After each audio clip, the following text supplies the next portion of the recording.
What's up, everybody? It is time. WWE, are you ready for a good time? Are you ready? I said, are you ready? What is up, guys? If you can hear me, say what's up. If you can see me, say what's up. Let me see you. It's time. Oh, yeah. Here we go. Friday Night Smackdown. I wonder what they have in store for this evening. This evening's festivities. I wonder if the hacker will be back. I wonder if Triple H is actually going to be here or not. Who knows? Gaming every day. How you doing? Welcome to the stream. The King of Kings. New Zealand. Yes. Yes. Zano is... Oh, hey. Oh, this is your new name? Nice, dude. What's up? It's the Triple H 25th anniversary celebration.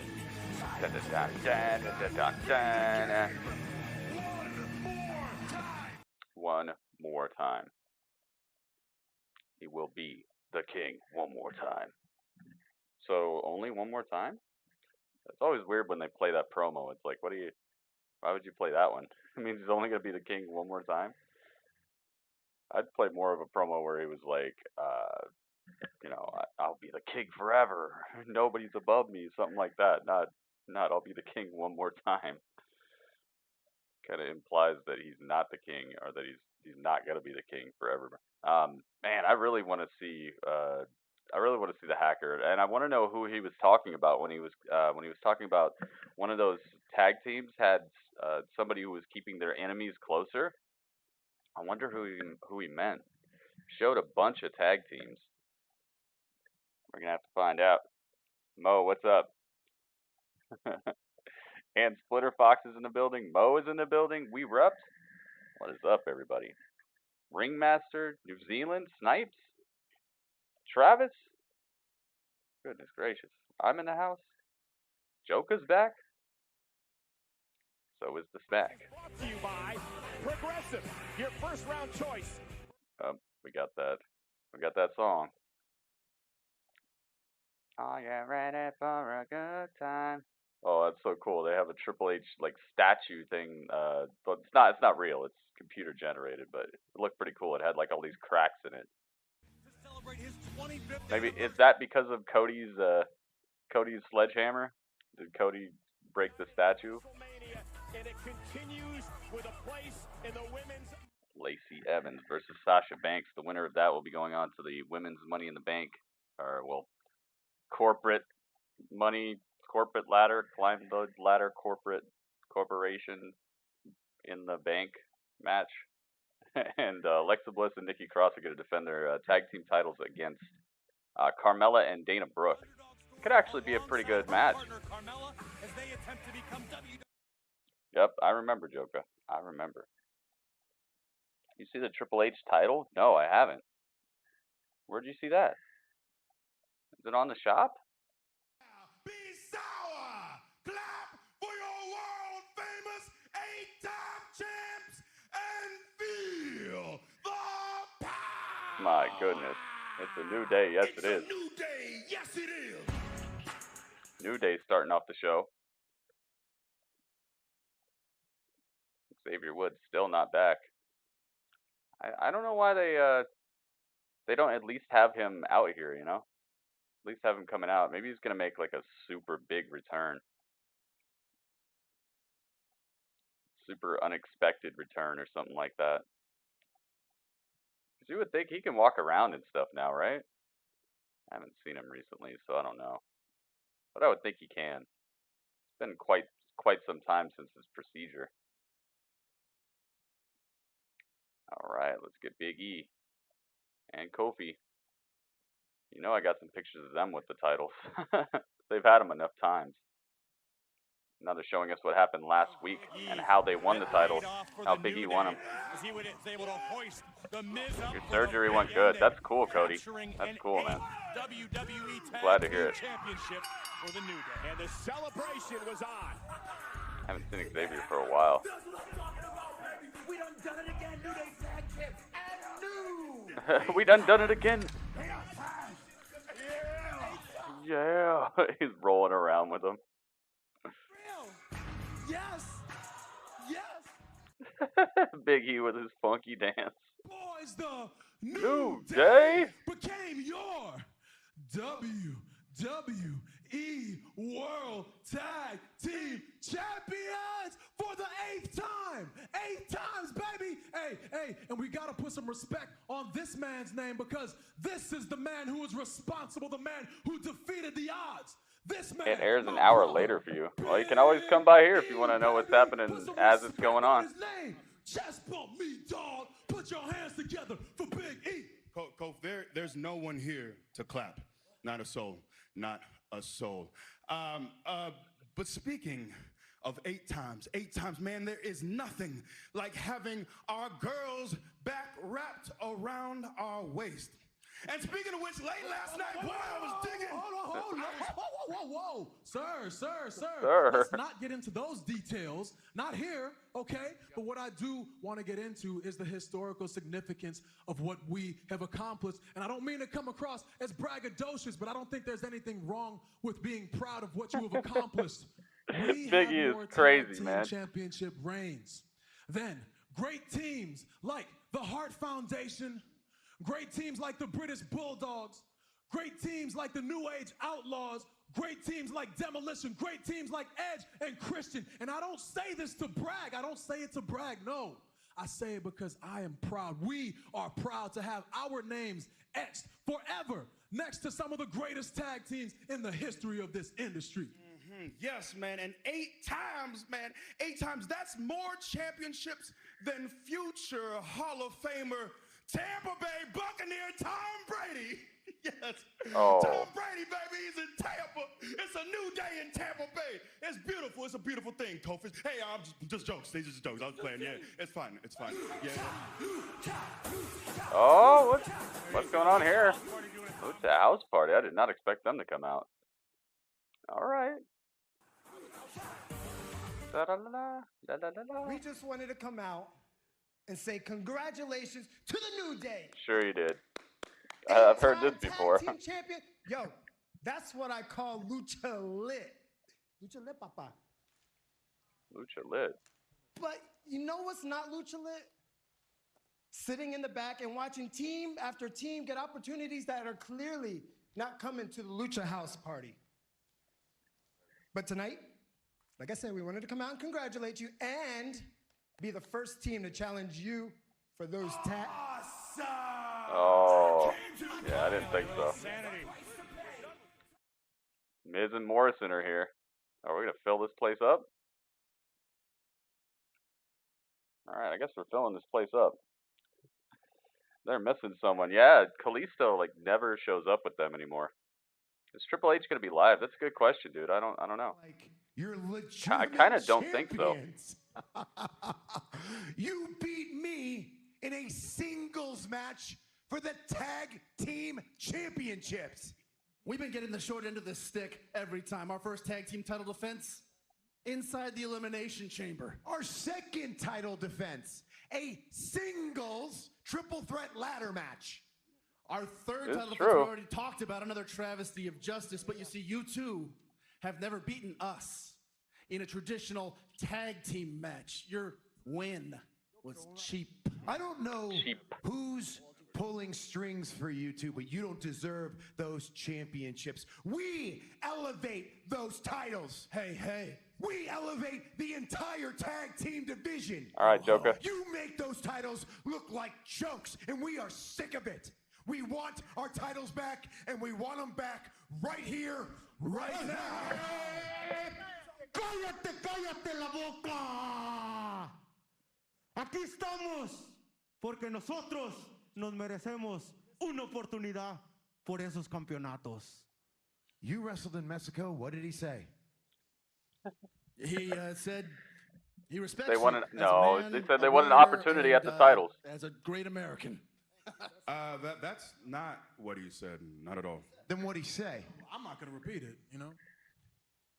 Hey, what'd he say? What he actually said was, he thinks that you're a big... Oh, the Forgotten Sons. They were definitely forgotten for a bit. Oh, here we go. Yo, upgrades. Upgrades. Up. Upgrades. La, la, la, la. Game Maker, what is up, man? Welcome back. La, la, la. La, la, la, la.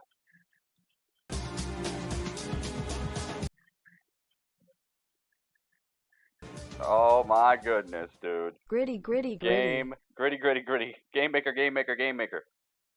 Thank you so much, man. How many months is that? How many months? What did it say? How are these guys? 10 months, dude. And you use Twitch Prime on it? Thank you so much, man. I'll tell you exactly who we are. My name's Steve Cutler. This is Jackson Riker, and that's Wesley Blake, and we're the Forgotten Sons. We actually served our country. And ever since we've come home, we've been just treated like trash. Tossed to the side. And you may not know who we are now, but you will. You all will. Because we are the ones who are going to reign over the Smackdown Tag Team Division. Dude, thank you and so it much. will be forgotten no more. How dare you come out here and interrupt me? And thank you, There's Mo, a for thing giving in some hype. WWE called respect. I have been here for 15 years. I have main evented WrestleMania. I am the Miz. You're a poser. You see, Miz, you played a Marine on the movies, but standing in front of you is a real life Marine. So maybe you should shut your mouth. Ooh. See, we're cut from a different cloth. We've been gifted with a set of skills, both mentally and physically. Some would even call us savages. Huh. And the thing about us is that we can strike anywhere, at any time, and you wouldn't see it coming. Oh, and Blake went right after Big E, and now Oh man, everything is broken loose here. Forgotten Sons attacking the Lucha House Party. No capes. I said no capes. Remember that part from The Incredibles? Oh goodness, Kofi. Whoa. Kofi caught a clothesline and went face first into the mat. Ouch, man, that looked like it actually hurt. Ouch, ouch, ouch. Where's the hacker? I don't know, man. He's in some broom closet. Hacking stuff. Dang, dude, he left really far. I like his new haircut. Cutler driving his boot deep through the chest of Big Cutler's E. got a brand new haircut, it looks like. Similar fate. Finally, Jackson. Oh my goodness. Jackson Riker with a release power bomb. Just lets Big E fall on Kofi's chest. Heck yeah, dude. I forgot about the Forgotten Sons again. I keep forgetting about them. Which is kind of a cool thing because it makes it even more special when they show up. And I'm like, what? Oh yeah, yeah, they're here. All right, tonight. And that's just the way that segment ends, with the Miz and Morrison running scared up the ramp, and the Forgotten Sons just destroying everybody else. Drew Gulak is going to face off against King Corbin tonight. And the winner of that will be qualified for the corporate money climb the ladder in the bank tower match. Gunner should go singles. Yeah, dude. At least he actually did something this time, you know. At least he actually came out here and performed the slam. I think that might be the first slam I've seen him do in months or something. It's their character to be forgotten. Well, they're doing a good job of it because I always forget that they're on SmackDown. Not that they've been there that long, but forgot about them before that too. It's nice to see them on the main roster, but I really hope this is the start of something good for them. All right, clear the ring. Everybody get out of there. Get out of there. Morrison, you earned your paycheck tonight. You showed up. You didn't even have to take your jacket off. Kofi and Lindsay. Heck to the yes. Dude, Game Maker, thank you so much for subscribing again, man. Sanity was better. Yeah, Sanity was definitely a better overall team thus far. But it seems like they got a little bit more of a push by WWE. They got a little bit more spotlight on them, literally and figuratively, because their intro was like a bunch of spotlights and stuff.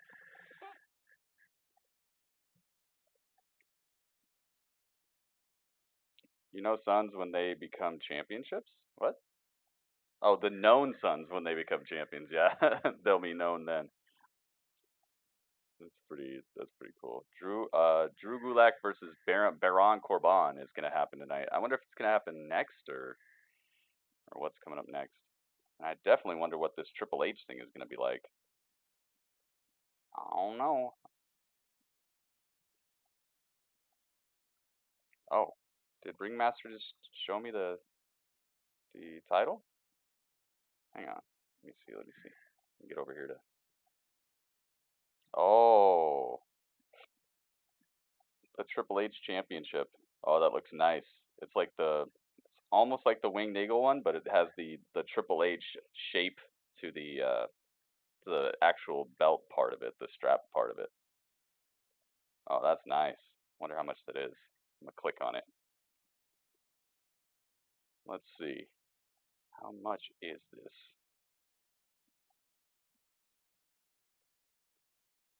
25% off titles. That's a really nice title, man. $500.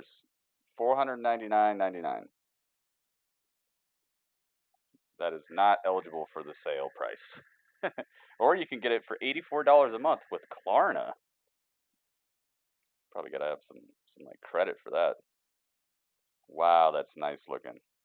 Dude, I'm gonna have to get this picture. Get over here to Twitter and get this picture for everybody so everybody can see it.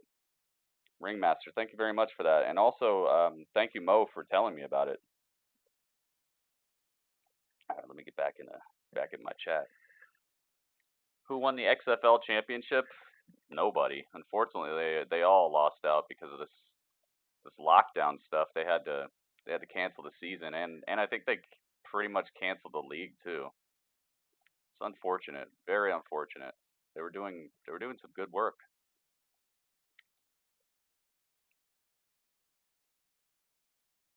All right, hang on, let me get over here. Elijah, what's up? What's up? What's up? What's up?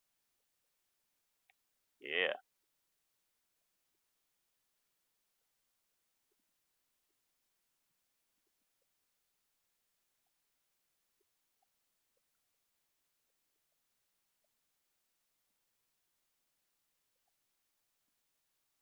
Okay.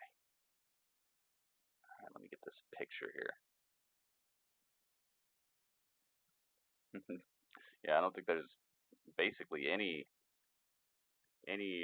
like professional sporting type events that are still going on right now. They can't really sell much, you know. They can't sell tickets. All right, all right. All right, we're backstage with the Miz and Morrison. We're gonna get a match, and we're gonna make everything right tonight. Esta noche. Esta noche. I like it. Esta noche, everything gets made right. Kill the wabbit. All right, so looks like Drew Gulak's match is up next. I want this picture of it. It's so small though. All right, we're just gonna call this Triple H title. There we go. All right, so Drew Gulak is coming out, and he's gonna face off against Baron Corbin. I don't think Baron's losing this, but remember last time Baron Corbin had the Money in the Bank? Remember what happened? That was sad. Very sad. Sad that John Cena had to do him like that. Kill the wabbit, kill the wabbit. What if the hacker is forming a stable?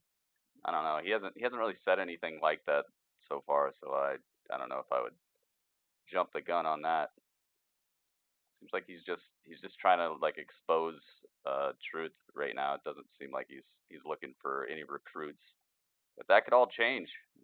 Maybe that's why he wants to expose a certain tag team. Maybe he wants to form an alliance with somebody. Maybe. And here comes Baron Corbin. Baron Corbin. Baron of Corbin. Taking his sweet time getting to the ring. Alright. Drew, you're going to have to get down a little bit. There you go. I'm right back where I found him. Musical performance from this man, Elias. King Corbin. You want to run songs about me? I think Elias will cost Corbin the match. I don't know about that, man. Elias got wrecked last week. If he comes back from this and he can actually do something this week, then Elias has just crazy resiliency. Remember, he got tossed off that announce platform, and then he was just back. He was just back, and now after this brutal beatdown, he's just back again. I don't know. I think anybody else would be kind of off TV for a little bit.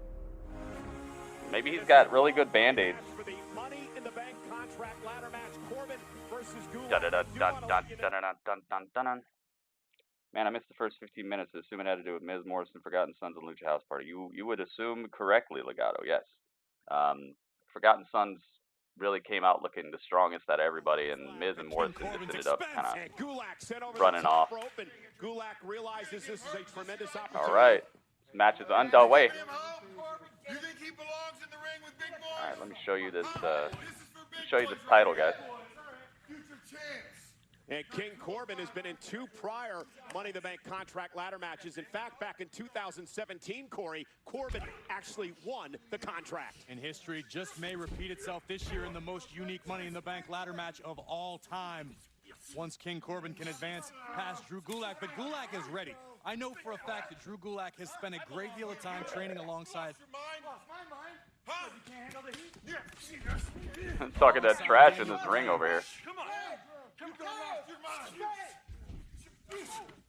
What you got? What the heck is this at? Look at this. King Corbin just We're in the oozing wrong place. confidence with good reason. Former Golden Gloves boxing champion with Goodness a body gracious. shot to Gulak. He was talking to Gulak Big earlier clubbing today, blows who by believes Baron Corbin, has just leveling Drew Gulak down to his knees. holes in his game, and he was trying to exploit them early on. There you go. Go for the leg. Go for the leg. Watch that crossface. Okay, I found it.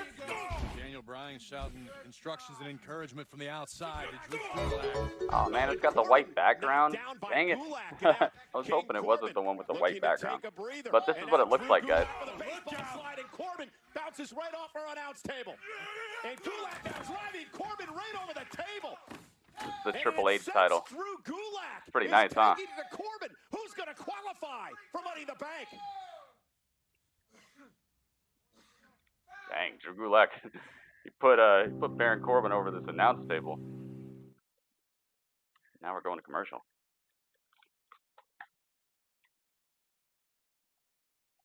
Let's see. I got WWF Magazine sticker collection and a cutout Rey Mysterio from 2005 for free.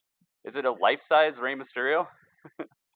That'd be funny. Wake up every day with Rey Mysterio in your in your room. Irish, how you doing? Baron Corbin's good too. He is good. He's definitely come along a lot with his attitude, and his wrestling is pretty solid. He's not really ever going to give you well, I don't know about ever, but at least no time soon. I don't foresee him giving us a great match, but he could put himself in a good feud that makes you care about a match a little bit more than if you were just trying to watch a wrestling match, you know. I think he's doing a good job of that.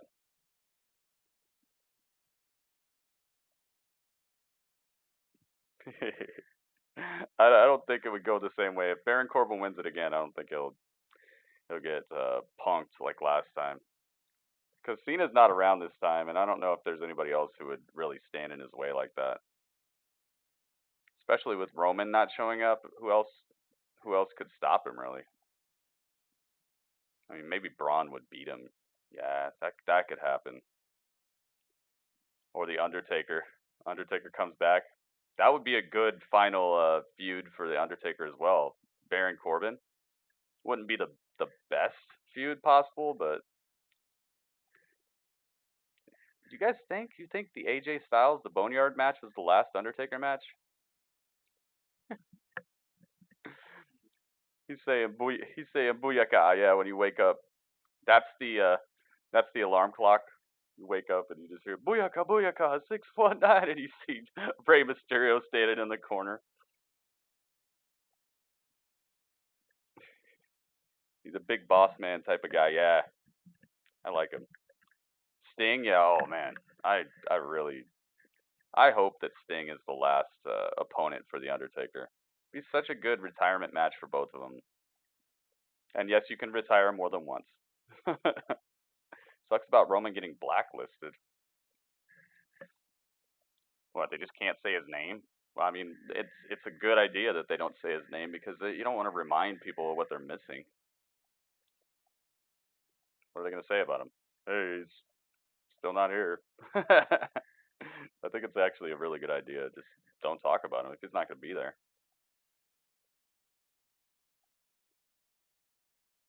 But yeah, I like that title, man. You guys see it? Here, I'll put it up on the screen again. The Triple H title. That's beautiful. So nice. It looks better unfolded like this. If you see it folded up, you know, like a normal belt, when it's wrapped around you, all you see is this like the first side plates and the front. But unfolded like this, you can see the whole look of it, the whole shape of it. Really fits well with his aesthetic and all the king stuff. Very few superstars approach each and every match with such scientific precision as Gulak. Would Elias ruin Baron's cash in? Oh boy, probably. Just showed sometimes brute force. Sheamus versus Taker. Hasn't Sheamus already fought Undertaker? In 2011. Come on, you got a chance. Yeah, Daniel Bryan mentioned Unless they do a gimmick match like they did for AJ where it's taped. Go into cash in to become world yeah, maybe. champion. Corbin, on the other hand, winning the contract. What if Mysterio frog splashes on you to wake you up? And did not win a title. That would hurt. So I don't know if you got the memo. King Corbin would truly appreciate if we didn't keep bringing up back to commercial, and Baron Corbin is definitely going to work over here. Drew Gulak. The size of Corbin, so difficult to fight against. If that was Undertaker's last match, I'd be good with it. Yeah, I felt like that was a very good showcase. Just to have him ride off, you know. King Corbin using his power. But oh my goodness, Yokosuka cutter. Baron Corbin just flipping Gulak. Emphasize the impact. No, never. Daniel Bryan shouting words. But yeah, I would love for his last match to be Sting versus Undertaker, and even if you have to make it an edited match like the WrestleMania match was this year, still do it. Might even be a little bit better that way, especially since both of them are, you know, getting up there. Jeff versus Taker one last time. You want a Hell in match? Yeah, Corbin's been doing that move a little bit recently. I'd say he started using that move maybe like 2 months ago or something. Just spins you sideways, the Yokosuka cutter. Actually, he does like a modified Yokosuka cutter because you flip more than once. Normally, Yokosuka cutter, you just flip the guy over. Braun used to use that as a finisher. Oh my goodness, yeah. Chokeslam, nope. Gulak rolls through. Ooh. Corbin able to kick out. Trying to keep his hopes for Money in the Bank alive. Catches a hot back elbow by Gulak. Crossbody. Gulak right into the pin. Dude, Gulak is one of the best wrestlers they have. He's so good. So clean. Somehow Gulak can keep his foot on the gas pedal. Yeah, Sting. I hope so, man. Gulak baseball slide, this time Corbin out of the way. Let's hope Sting is working out. Let's hope he's getting ready. Start working out now. One last match for Sting, and he just comes back looking all like super cut and everything. That'd be awesome. Taker as the Smackdown GM. I don't know if that'd be a really good spot for him. Down goes Corbin again. Gulak gonna crawl to the cover. Is it enough to qualify? Would it be like For Money in the Bank? being the GM in the basement? I say it should be a tag match, player. Oh goodness. Daniel Bryan gets tossed into the like the LED board on the outside by Cesaro and Shinsuke. Gulak needs to focus on the task. What are they doing here? Remember, prevented Cesaro from a beating Bryan last Oh week my when not goodness. Now Gulak right into the ring post. Corbin putting him back in the ring. End of days? End of days? Yep. End of days. Dunzo. Covered by Corbin, and Corbin qualifies. Corbin puts away Drew Gulak with the end of days. That was actually pretty fun right there. I liked that match. Surprisingly, well, I wouldn't even say surprisingly. Oh, is there blood? Looks like Baron Corbin's got blood on him. Or is that just part of his tattoo? Maybe he got some touch-ups on his tattoo.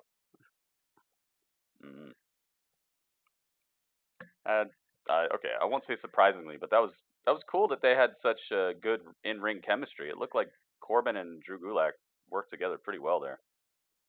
Uh-oh. Now they picked up Drew Gulak, and the scepter is in the hand of the king.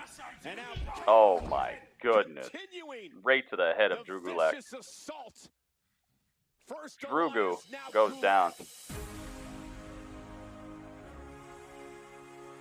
La. Let's take a look at who has advanced, who has qualified for the Money in the Bank. I bring the darkness. Oh, that's so cool. They made the ladders and stuff grow out of the roof of the headquarters. Who's the last qualifying match for Money in the Bank? We're going to take a long look at the twisted career paths of the Universal Champion. Gotta mute that. They're playing that song. Yeah, Dexter Lumis is awesome.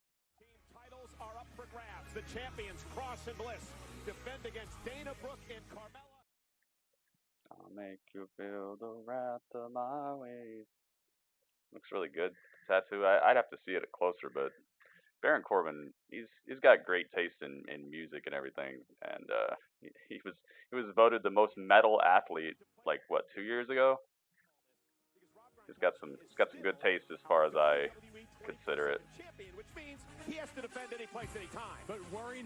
Tampa Bay Buccaneers. Rob Gronkowski is returning to the ring, and he's not giving up his not returning to the ring, returning to the gridiron. He's still WWE 24/7 champion. Gonna pin him on opening kickoff. R-Truth is gonna run out there on the field during the opening kickoff. Just smash Rob Gronkowski. Dexter used to wrestle in TNA. That's where he's from? I think Dez was Destroy was telling me about that. She's just known as Dez on YouTube.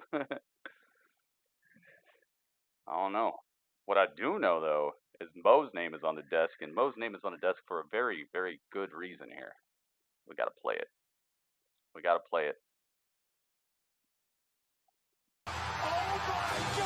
Speaking of Sting, it's Sting! Mo is here! Mo is here with RoboCop! Oh my goodness. The franchise! The franchise, Mo and RoboCop. MoboCop. Thank you very much for being a member, Mo. You did it.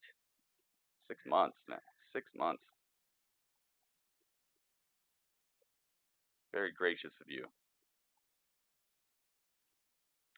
Alright, let me get Drew Goo out of here and Baron Corbin out of here. Get out of here. Get him out of here. It was a pretty good match right there, though.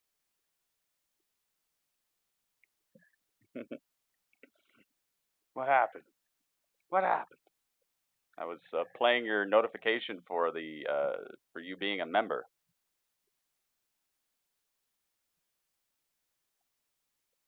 Do you get something with the belt as well? That would be cool. It didn't look like it though. It just looked like you get the title. You probably get a bag. Probably get like a zip up bag to put it in. The Undertaker one, you got like a cool coffin thing with it. Heck yeah. The franchise, MoboCop. The franchise is actually Shane Douglas. I would say that Sting has been known as the franchise way before Shane Douglas. But maybe now, maybe he handed over the gimmick. Sometimes they do that. Just like how Ric Flair was not the original Nature Boy, and how Sasha Banks is not the Blueprint.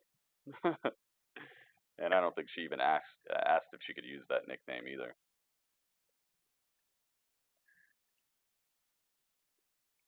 Heck to the yes, man.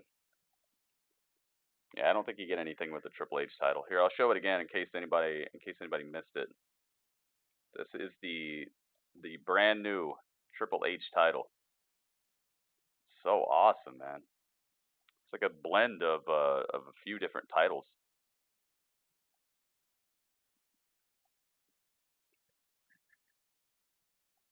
Oh yeah.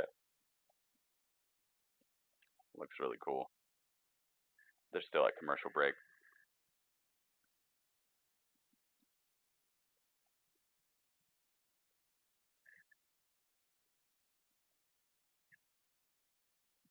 I love it. Vince cuts his entrance halfway in someone's match to do the Triple H celebration. Oh, so wait a minute. You're saying you'd love it if Triple H's entrance would start during somebody else's match? That would be very heelish. They show the bag. Yeah, I've seen the side and the back of it, but I didn't see the bag.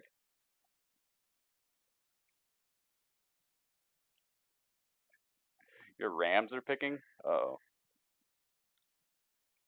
You hope the Fiend attacks Triple H. I kind of take away from the feud they're trying to have have Bray Wyatt in right now with Braun though. You'd want them to have like a double feud going on where Bray is after Triple H and he's after Braun.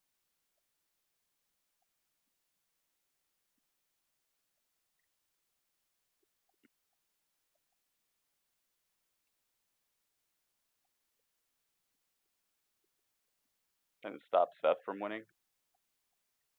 Oh man. Oh. Yo, that backdrop to Seth off the ladder. Oh my goodness. Ouch.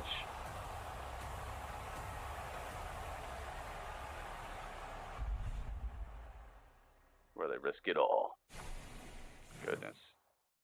Hopefully nobody falls off the tower.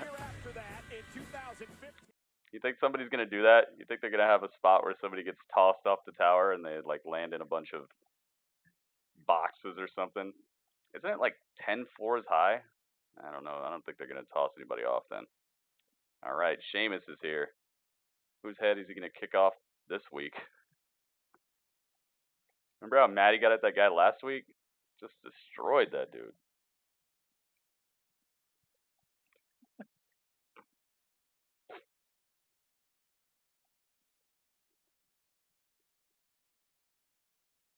Someone's gonna land on the truck. They're gonna throw trash Corbin? Not trash. Come on, man. He's a world-class athlete. He's played in the NFL. He's been Golden Gloves boxing champion. He's been Money in the Bank champion. The guy's a winner, man. Not trash. You probably just don't like his character or something.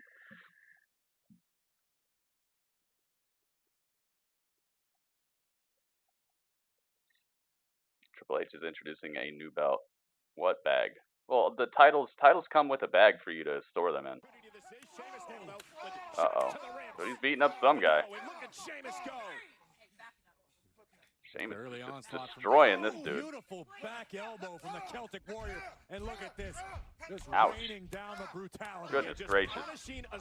Over the past number of weeks. Sheamus just with never-ending combos, killer instinct combos out here. He looks like a mixture of Roman Reigns and Damian Priest. He does kind of look like that. Oh my goodness. And Sheamus feels disrespected. Goodness gracious, Sheamus. In Vidal's defense, he just showed up, but there's a Bro kick. by Sheamus. Right to the face. Into the cover, hook That's to done. the leg. Sheamus with the win. That's done. Sheamus, just that quickly. Savagery. Savagery, man. I love it. It's beat down central. Sheamus takes out some guy. He's not a wrestler that you normally would see on television or anything. Some dude. He's a careless man. Does Sheamus even age? I know he looks the exact same. Looks great. A couple of weeks ago, we showed you the beginnings of his career here in WWE. Last week, the fall. WW. The redemption. Oh, nice. Get another Jeff Hardy segment. Chapter 3, The Redemption. Fatherhood has definitely helped me get on the straight and narrow. I was being a very selfish person. Brother Jeffrey. I didn't want my daughters to, see me ever like that, ever again. I got the Hardy girls. My oldest daughter's name is Ruby. Good catch. And my youngest is Nira. That's funny. Oh. My mother's name was Ruby, and in honor of her life and death, we named Ruby after her. My mother would have been extremely disappointed, and I know she helped me through my deal. That's a fact as far as I'm concerned. We knew we had to do this. We had to go back to the WWE, and I wanted that more than anything. It's where we started, and it's where we need to end. It's my honor and privilege to welcome you to Wrestle. Oh man, dude, one of the best. One of the best returns of all time right here. A ball of nerves. And then Michael Hayes, I'll never forget, he just looked at me. Yeah, that's a good idea. Ladies and gentlemen, this ladder match has now become a fatal four-way. So awesome of the New Day to come out there and introduce that. Oh my! Dude, they killed it with that. My God, that was pretty amazing. My boys are back. To see them happy and to see them healthy and to see them welcome back and the reaction they got, it was good for my heart. They won the titles too, didn't they? You can't beat that. That man. was When an you hear that epic reaction, return. You don't just hear it, you feel it. The goosebumps were taking me over. I felt like I was supposed to be there. Welcome home. He's so incredible. He's such a great wrestler. So iconic.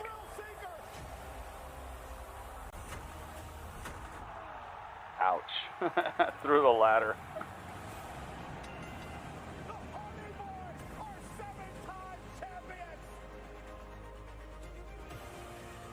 My goodness.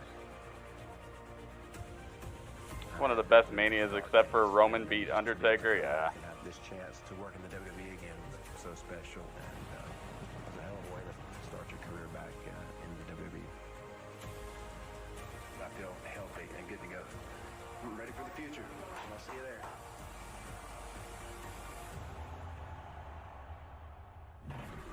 While Jeff Hardy's career story continues Chapter to be 4, written, The this story Comeback. reaches its conclusion. Oh, okay. I was like, dang, how many of these are they going to do? Smackdown, it's Chapter 4, The Comeback. Bam, bam, bam, bam. Oh, here comes the Miz again. Miz and Morrison going to take on the Lucha House Party? We had Cena marry Nikki. Well, propose at least. Oh yeah, that's where Brock got the title back from Goldberg, or got the title off of Goldberg.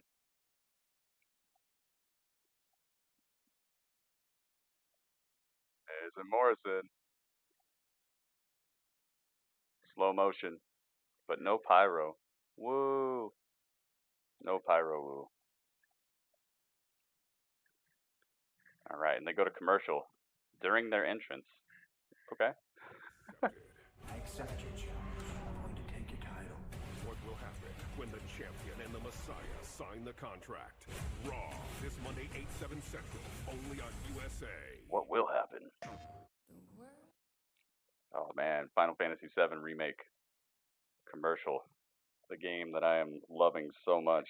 I don't know if you guys have seen the first part of my playthrough. The first parts of my playthrough are up on the YouTube channel. So if you guys are looking for something to watch after Smackdown, you could do worse. You could do much worse. Such a great game. So we got Miz and Morrison out here now. They're gonna fight against, I think, Lucha House Party. So let's get Miz. Let's get dangerous. Darkwing Duck. And Bray fighting Finn for the WWE title at SummerSlam. Bray versus AJ would have been a good feud. I could definitely see that. Heck yeah, Final Fantasy VII Remake, dude. Like I'm saying, like I'm telling you guys. Take a look at it, man.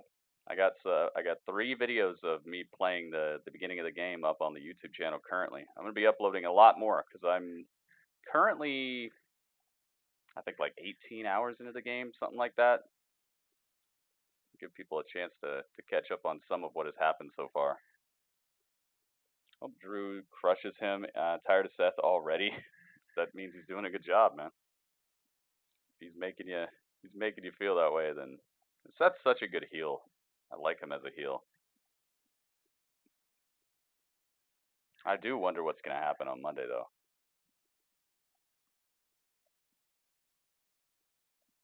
Yeah, I don't need the news. I don't need that type of news, man.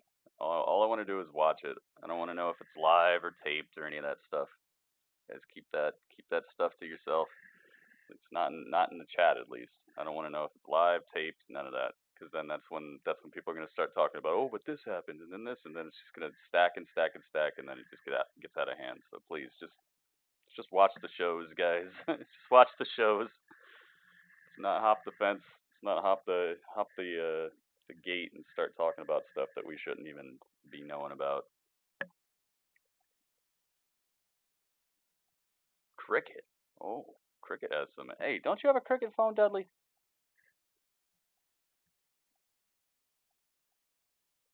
Yep, I got you a Cricket phone for Christmas. Christmas Cricket. No, you're not gonna go. No, Dudley. Oh no. I reminded him about it. He's getting boring. That's getting boring to you. Well, hey man, I kind of don't want to see a Raw without Seth, because then what are you gonna get? You're gonna have the counterfeit Stone Cold running around the place all day. I'd much rather have Seth cutting some cool promos and getting under people's skin than watching them continuously try to remake Stone Cold out of Kevin Owens. That's boring to me.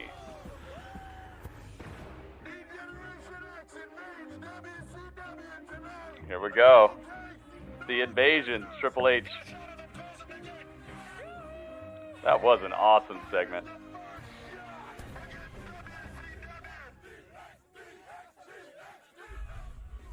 That was awesome. The WWE Hall of Fame as a member of D-Generation X. I can't wait to celebrate later tonight. Well, I think someone who's going to be a member of... All right, I have to turn that down because they're playing the John Morrison theme. That was such a legendary segment. I remember that.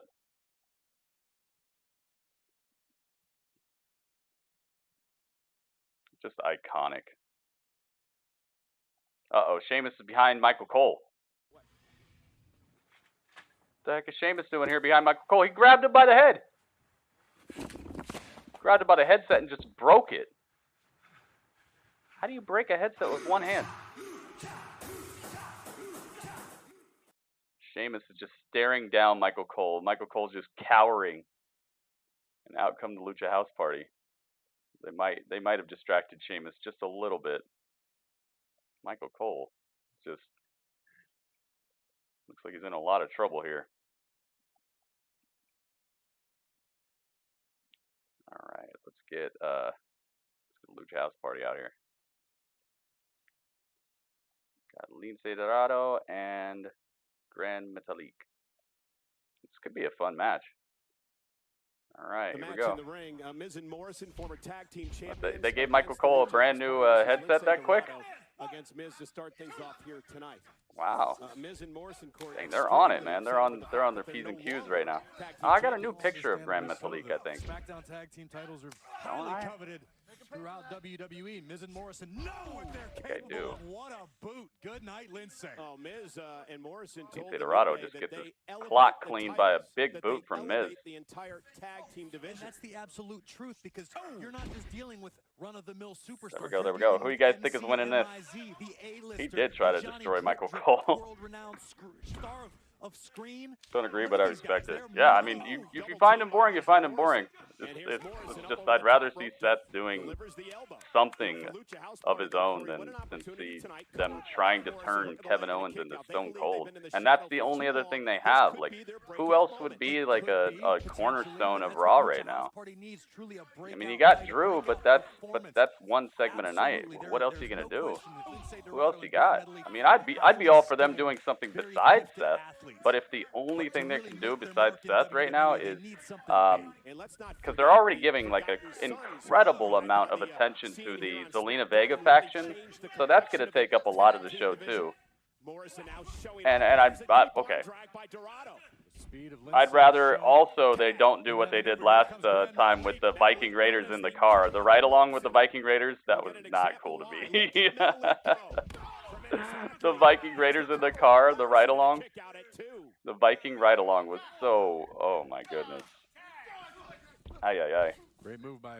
Sheamus is jealous of Jeffy. And now looking to plant Dorado. Oh, wow. Morrison lands on his feet. John Morrison with like a roll-through Alabama slam. Morrison's just a living, breathing highlight reel. That's good stuff. Kevin Owens for commentators. I don't have any problem with Kevin Owens. It's just he's so good on the mic. He's so good. He's been an awesome heel. He's been an awesome face. It's just this weird like trying to fit him into this Stone Cold type of attitude. It's stifling his ability to be entertaining in his own way. He's not one of these guys you have to like tack on some weird gimmick to. He's money, man. He's money in the ring. He's money on the mic. He's like a Samoa Joe type of guy. Just give him a mic, let him be himself. He's gonna kill it. It was different rules, Cole. Oh, okay. John Morrison should come to Raw and join Zelina's faction. That faction, oh my goodness, dude. That faction would be nobody would be touching him. Who would touch him at that point? That's just like CM Punk though, ripping off the Straight Edge Society. Kind of, yes, but arguably that was some of people's like favorite stuff. And the way Seth's doing it, it's not like a carbon copy. It's not like he's stealing. It's not like he's doing CM Punk's finisher, saying the things CM Punk said. Like it is very similar, but it's different enough to where Seth is still shining through. It's not him coming out here and doing the Anaconda Vice and saying he's the best in the world and all this stuff. It's not as carbon copy as the KO stuff. Johnny Drip Drip. Johnny Drip Drip. Lovely. I could do the Undertaker come out and challenge Seth on Raw. I mean, we already know that Drew is going to face Seth at Money in the Bank, so maybe after that? Maybe after that.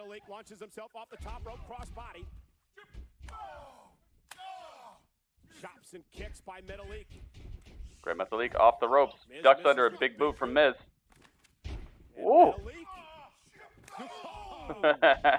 Miz just steps aside, lets him do all his flippy stuff, and just kicks him in the face. They do repackage gimmicks quite a bit in the WWE.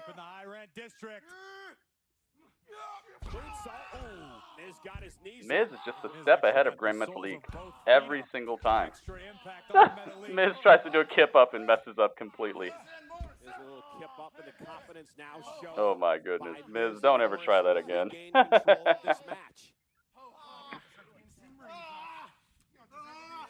Now Miz trying to You set up inhaled a lot of Metalik for garlic his and finishing dough and maneuver. cheese. Skull-crushing finale. Metalik rolls to Miz the tried to do a kip up and just crashed and burned. Whoa, Grand Metalik just pinned the Miz. Just out of nowhere. Wow. I did not expect to see this. Oh, dude, is this the start of the downfall? Maybe this is what the hacker was talking about how there's like a rift between two members of some tag team, because Miz and Morrison, I think they were on that promo package with the hacker. Dang, Miz gets pinned by Grand Metalik. That was very unexpected. Wow. Is this the first time they ever won? No. That's probably the biggest win they've gotten, though. I don't recall them beating anybody else. Hope they break up the tag team and Johnny needs the IC. Oh yeah, dude, that'd be so cool. Now that'd be a really good idea to, and that's what I was hoping they'd do with John Morrison from the very beginning. When they announced that John Morrison was coming back, I was like, oh cool, okay, this guy could really bring some prestige to one of these titles, man, and elevate it. Because before he came back, it was like, who had it? Shinsuke, and they weren't really doing anything with Shinsuke that much. He was just showing up maybe once here or there. The Intercontinental title would be so perfect for him, so perfect. And then everybody's like, oh hey, not everybody, but a lot of people. Oh, I can't wait for him and Miz to get together. And I'm like, why? Why do they have to be together again? It's not like it's a supremely nostalgic act, and they don't have to be a tag team to hang out together. There's some people who just hang out together, you know? They don't have to be a tag team. You can still get all the dirt sheet stuff, you know, the funny little segments and things they do. They don't have to be a tag team. They could just be two single superstars. And it's not like your tag team division needs a whole lot. You already got the New Day, you got the Usos, you got who else did they have at that time? Oh, that's probably what it was. Yeah, that's probably what it was. They probably just didn't. Oh, you got Heavy Machinery. You got the Lucha House Party. Yeah, that's probably what it was. They're probably just trying to make this tag division look all right. I kind of understand. I guess it makes sense. Yeah, Johnny's return was lackluster. It was, man. Like the first time we saw him back on WWE television, he's poked his head out of Miz's locker room and said, "Oh," and just walked back in. Is that a great debut? Like, man, they really. And now he's not even champion anymore. Ay. The Forgotten Sons. But yeah, what I'm saying is the Forgotten Sons weren't on the main roster when John Morrison returned, though. So that's probably what it was. A few words backstage, kind of disrespectful. Yeah, I don't. Maybe they were just trying to humble him or something. You know how WWE is. They get kind of petty sometimes, and they wanna put people in their place or show them who's boss. So maybe they're just trying to knock him down a few notches because he was a big fish previously, and then returning to the WWE, you might be holding yourself in a little bit higher regard than maybe your actual place in the company because you came from a smaller company where you were a bigger deal. So maybe they were just trying to be like, look, we got a plan. Just do what we ask. WWE seems like they do stuff like that. Miz and Morrison should happen at SummerSlam. Yeah. Maybe they're gonna be the ones who break up. They're gonna be the tag team that breaks up. That's at least what I'm thinking. But maybe it's Xavier. That would be really cool. The hackers talking about Xavier Woods, and Xavier Woods gonna come back all heelish. Sasha's here. Yes, y'all. Yes, y'all. So fresh, y'all. What is this? What the heck is that? What is she holding? She's got like some sort of. Oh, it's Lacey Evans' daughter. Ah. Wow. At last, a host. A host with class.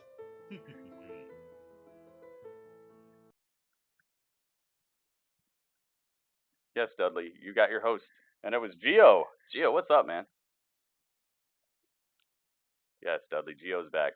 Dudley's having a party. Oh, I thought you were leaving. Oh, you're doing the fake out thing, Dudley? The fake out thing, where you make people think you're leaving and then you're not. Okay, Dudley, what is up, man? Thank you so much for the host. She's got Lacey's daughter on this like little cutout thing on a stick, and she's like fanning herself with it. That's heel stuff right there.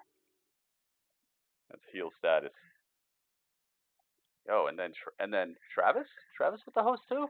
The host Hogan. Thank you, Travis. All right, let me turn up this background a little bit. Join the fun. Sound the alarm. Here comes Lacey Evans. Taking Bailey out So traditional, and then just takes out Bailey. To earn an opportunity to challenge Bailey for the SmackDown Women's Championship. And we now know Tamina and Bailey will battle for the SmackDown Women's title 2 weeks from Sunday at the Money in the Bank pay-per-view event, streaming live on the WWE Network. Get John Morrison out of here. Lacey Evans with that picture of Lacey's daughter Summer.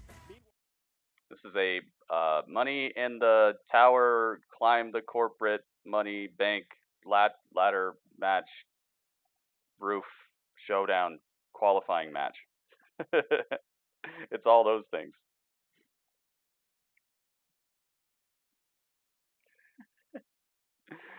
He was just having a fake out party. He's trying to fake you guys out. Did it work? I think it worked.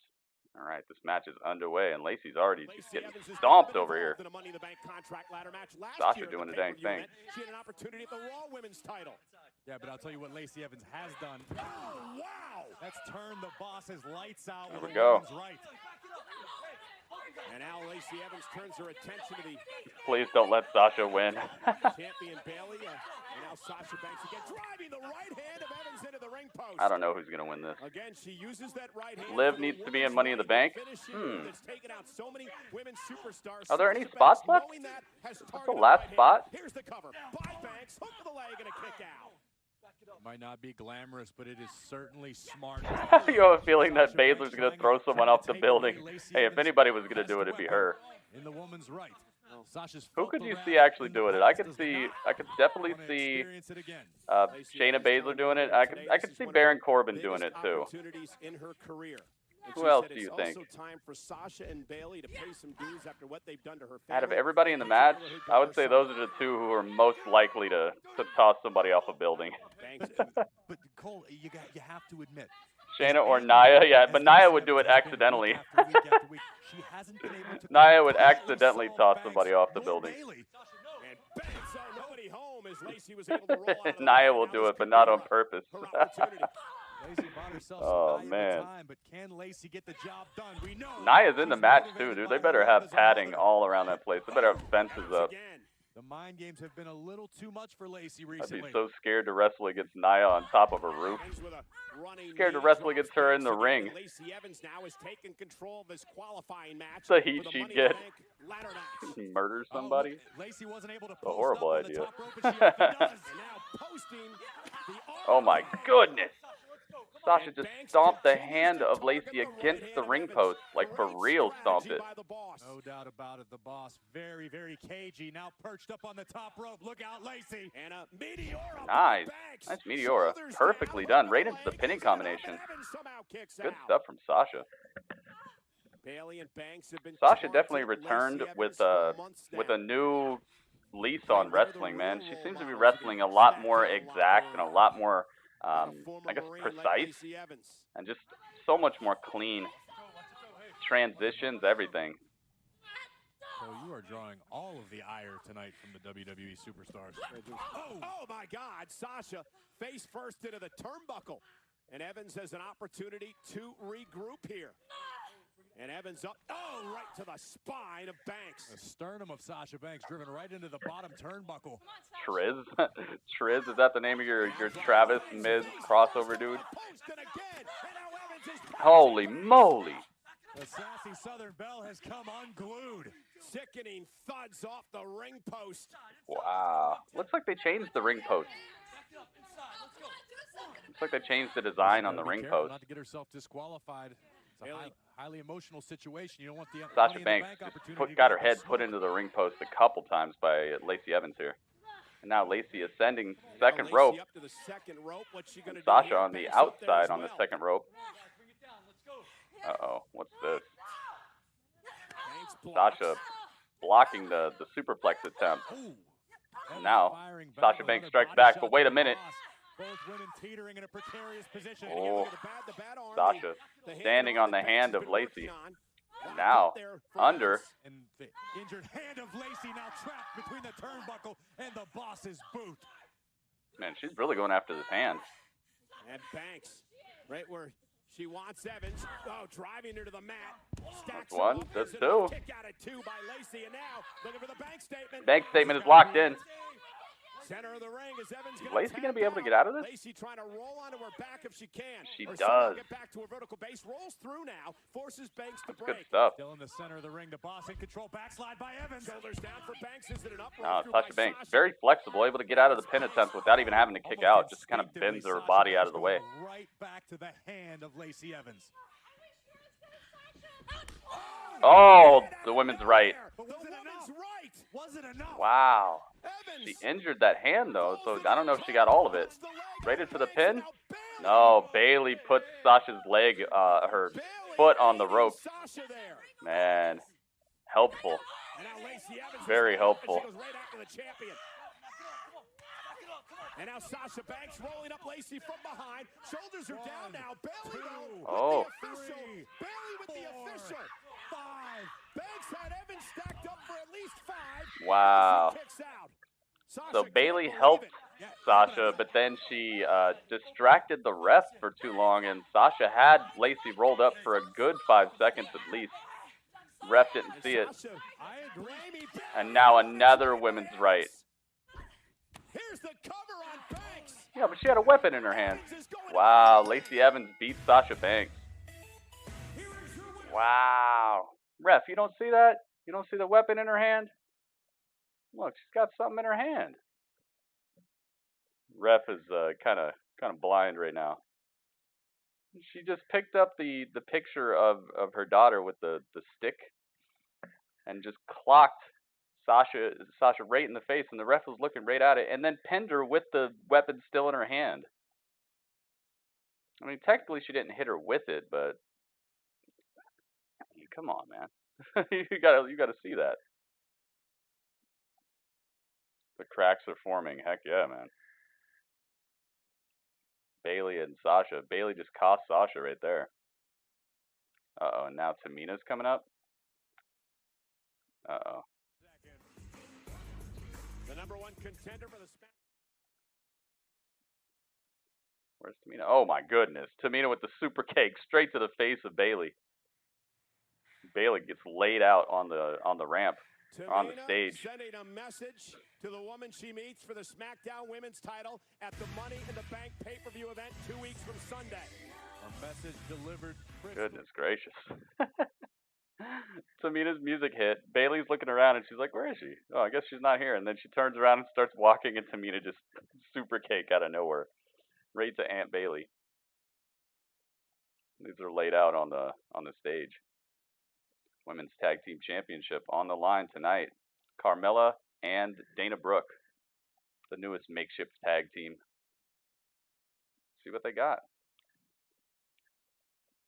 And they're going to show us the history behind Braun Strowman and Bray Wyatt. And Braun Strowman, we will take a deep look at the history between these two next on Friday Night Smackdown. Act like a lady.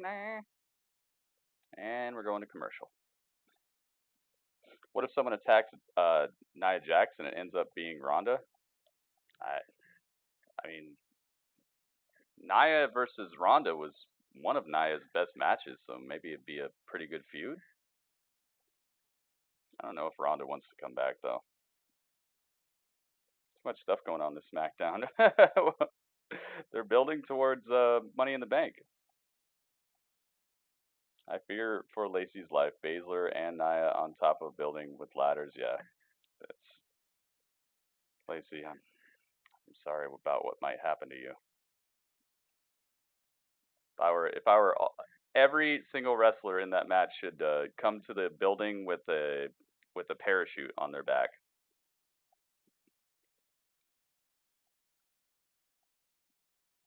You get tossed off the building, you pull the cord and save yourself.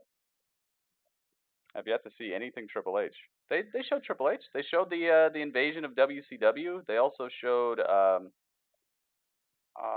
what else was it? I can't remember. But definitely the WCW invasion. It's probably just going to be like a retrospective type of thing where they show us different clips from his career and different things that he's done.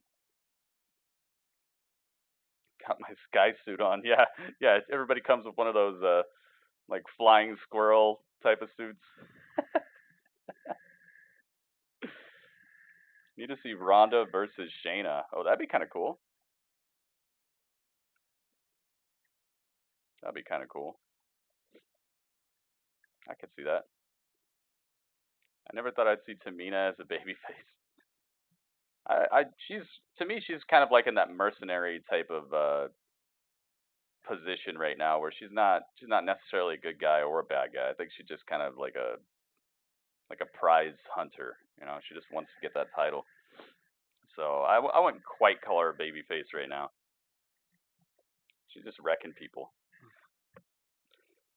But who knows? I mean, if she starts saving people from getting beat down and all that stuff, then maybe she'd be closer. She's close, as close now to a babyface than I think I've ever seen her.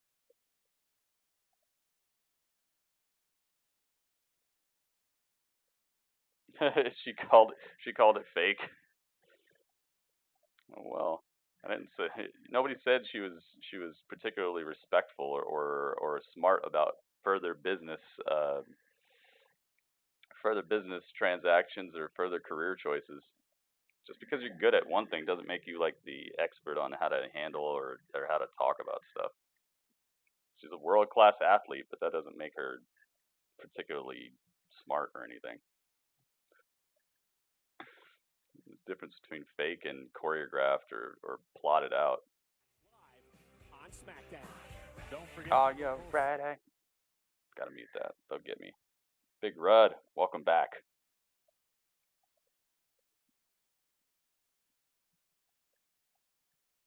She was saying that in character. I hope so. And Bray Wyatt. And, well, did Sasha win? No, Sasha lost.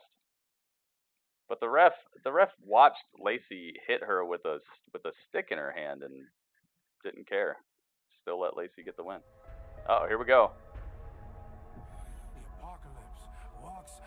Bray Wyatt and Braun Strowman, the history behind them. The history between them. Uh-oh.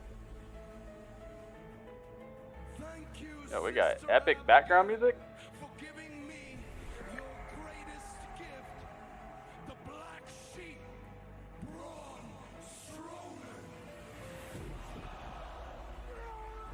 Yeah, see, they're showing us clips of him doing that Yokosuka cutter I was talking about earlier. Holy moly. I will destroy anyone in my path. What if Braun gets possessed? That would be pretty awesome.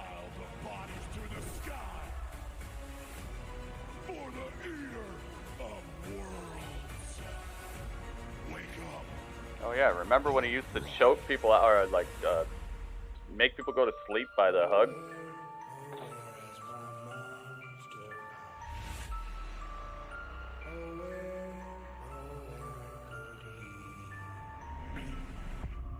Nobody knows Bray Wyatt like I do. And it's true. I used to be a part of his family.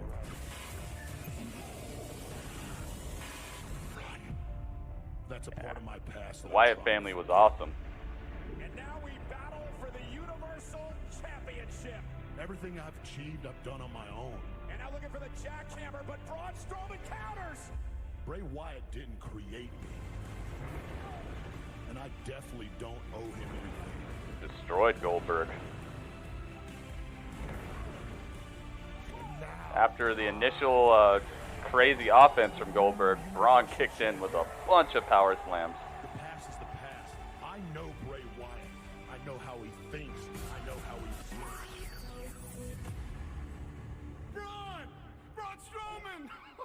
Braun Strowman! I want that. Sharing is caring.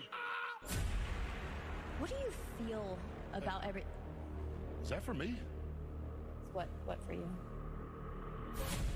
Bray Wyatt is a manipulator. Can't you hear? That was so awesome. He's like, oh, thank you. You got me a gift. And then he opened it up. It was not Alexa's gift. Her sweet song serenading your mind. But you turn your back on me. You turn your back. They gotta wait, man. On your own creator. You don't want to pull the trigger on it too quick. It's become super, super predictable, and I mean, that's not a bad thing that we can predict it, but you gotta let it build up, man. Especially because they're in the middle of this Lacey thing. You gotta do one thing at a time, or else it just gets so convoluted. So now 2 weeks from Sunday, streaming live on the WWE Network as part of the Money in the Bank pay-per-view event. Bray Wyatt versus Braun Strowman. It looks like it's going to be actual Bray. It doesn't look like it's going to be the Fiend. Dates back as we just saw a number of years. And I think it's been made. Maybe that'll change. But right now it looks like it's going to be actually just regular Mr. Rogers Bray Wyatt versus Braun Strowman and not the Fiend. And Dolph Ziggler and Mandy That Rose could and definitely Sonya change Deville. leading up Let's to get you Money in caught the up Bank. in this progressive Money on the roof. Match Flow is sponsored by Progressive, your first round choice for auto insurance. Halo, welcome back. For the last 5 years of my life, I've spent more time with you than I have with my own family. Braun turned his back on his really family. don't have anything to say to you after what you did to Otis and me. Kind of. Please, Mandy. What I've been trying to say to you is that you're the most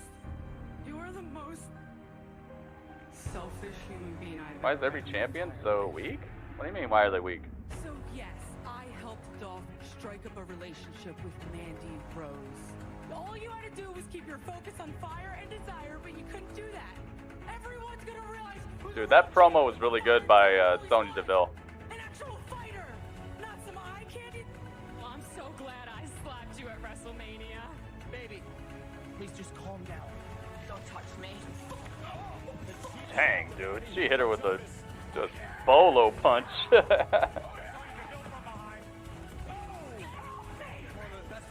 Braun lose the title though? I don't know, that could be Bray and Roman at SummerSlam? I don't know. Opportunity awaits for several of the This whole lockdown thing is throwing a monkey wrench in a lot of the plans I bet they had. These two matches will determine who makes it. Otis versus Ziggler and Mandy Rose versus Carmela. Oh, Money in the Bank qualifying matches next week. Okay. So yeah, you were right about that. There's one spot left, it looks like, for each. Hey, you ready? All right, All backstage right, with let's do it. Carmela and But Dana Brooke. I couldn't help but notice you have a Money in the Bank qualifying match next week. Shouldn't you be focusing on our match? Just saying. Okay, you got me. Congratulations, you did so great last week. You qualified, and I'm proud of you. So maybe you inspired me a little bit. But I don't want to focus on next week. I think we should focus on tonight. And tonight we have to get the job done against Nikki and Alexa. I got Yeah, you, that'd be girl. awesome. We can do this. We got this. For them. baby. Let's warm up. Okay. Money in the Bank pay-per-view. Drew We're gonna McIntyre see, man. versus Seth Rollins Otis is gonna for the win WWE the men's Money in the Bank. You think so? That would be pretty cool. What will happen when the champion and the Messiah sign the contract? Raw, this Monday, 8/7 Central. Yeah, I don't know what's gonna happen there, but most likely it's gonna end with Drew McIntyre getting stomped again. You think they'll retain? Yeah, I think they're gonna retain as well. I don't really see Dana Brooke and Carmella winning these tag team titles. But then again, they've already surprised me tonight. They've had some surprising outcomes already. The Fabulous Strength, is that the tag name you're coming up with? Fred Rogers would be thrilled. I don't know. I don't know when we'll see Roman again.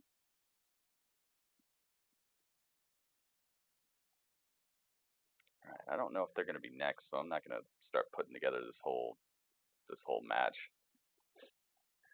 But do you foresee it? Do you see possibly them dethroning Nikki Cross and Alexa Bliss for these titles right now? I really don't think so. I really don't think so. What do you guys think? It's commercial break time. That's what I think.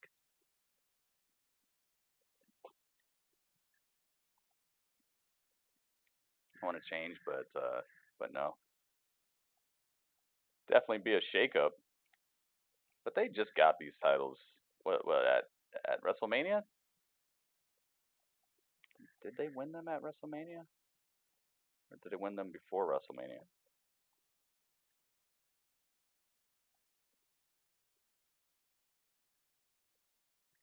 I don't know. I think they won them at WrestleMania.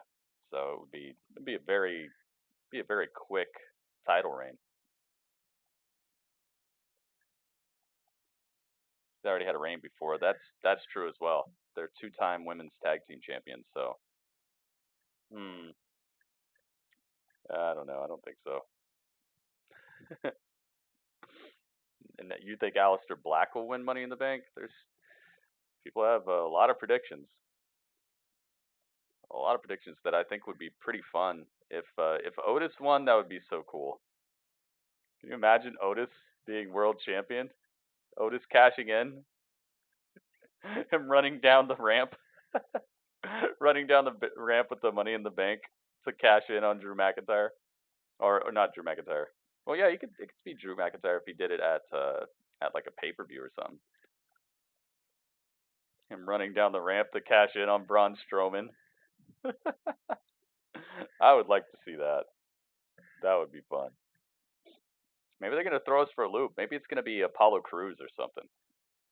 Because them putting Apollo Crews in that match really makes me think that they're up to something. Because he really hasn't been getting any sort of push, any sort of television time or any regard really. So just him being in the match is kind of a wait, what are you doing here? All right, back to the Triple H retrospective. Oh, they're showing when he tore his leg.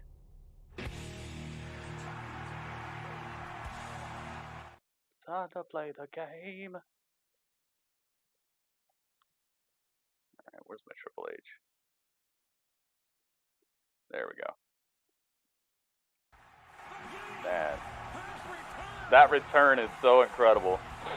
The whole place is on fire. An absolute goosebump moment in WWE history. My hand is touching your hand. My hand. For this gathering. For this gathering. The biggest body of people in this country, in this universe. For this gathering. Biggest pop ever. It was one of them. It was definitely one of them. I love how it was back then, though, all the flash photography from the crowd, so it was just sparking the whole night. You don't really see that anymore because people got, cell phones that don't really have to do much of a flash to get a good image. All right, Nikki Cross, Alexa Bliss. It's weird they made them come out first.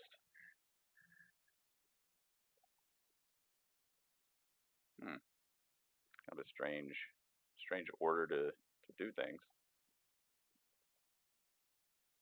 All right, let's get Alexa.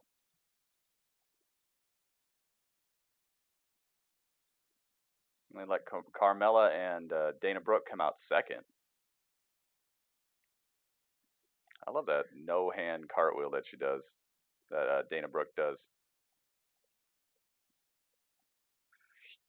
There we go. Alright, let's get these titles on the line. Cameron, thank you for the host, man.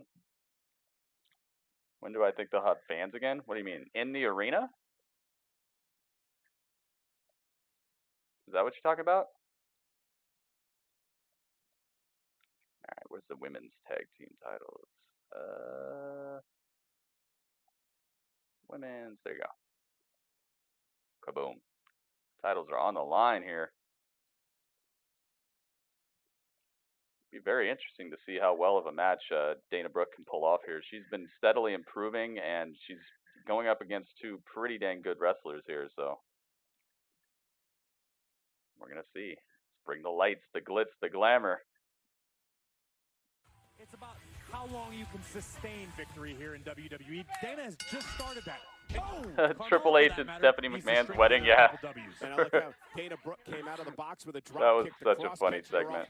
Dana looking to play off the momentum. We watched that recently on here. Launching herself off the apron and caution to the wind, but the all right, Carmela on the outside, and now Nikki Cross puts her right into the barricade. Dana Brooke off the barricade. Oh, Dana Brooke off the barricade with a crossbody, takes out Nikki Cross, and now everybody's down but Dana. Tag team titles are on the line. Dang, ref's count was all the way up to 7, and they went to commercial. Pretty sure the belt's real gold. I don't know. They might have gold plating. You know how like you can put metal into water and then you can do electroplating. So just the outside of a piece of metal can get coated with gold. Maybe they have gold on them like that. I wouldn't think that they're solid gold. I know they're worth a lot of money, but I don't think they'd go that far to make the whole thing all the way through. Fans in the arena, well, they're probably gonna wait until it's possible for people to not have this social distancing stuff going on. So I'd say months. I really wouldn't have people in the crowd until we have an actual vaccine that works or medication that can rid you of it, because you never know who has it, and it's dangerous, man. It's very dangerous. Not worth losing your life over going to see a sporting event. So I'd say once they have a vaccine, probably, which will probably be like a year or so. So it's gonna be a while. Gold plating, yeah. So they probably have like a pretty okay metal under it, but they probably just place that metal in water and then do electroplating to plate it with gold on the outside. I watched a documentary on how they made the title that Drew McIntyre has right now, the World Heavyweight title, and I think that's what they did with that. But things can change. That was a couple years ago, so who knows? All I know is that these titles are very nice looking. I like pretty much every title they have right now. Let's see. I think the United States title is beautiful, but I think they might be updating it soon because pretty much everything else is set. That's the only one that hasn't been touched in a while. I'm glad they stopped playing old pay-per-views during Raw and SmackDown. Yeah, it was. They played some good ones though.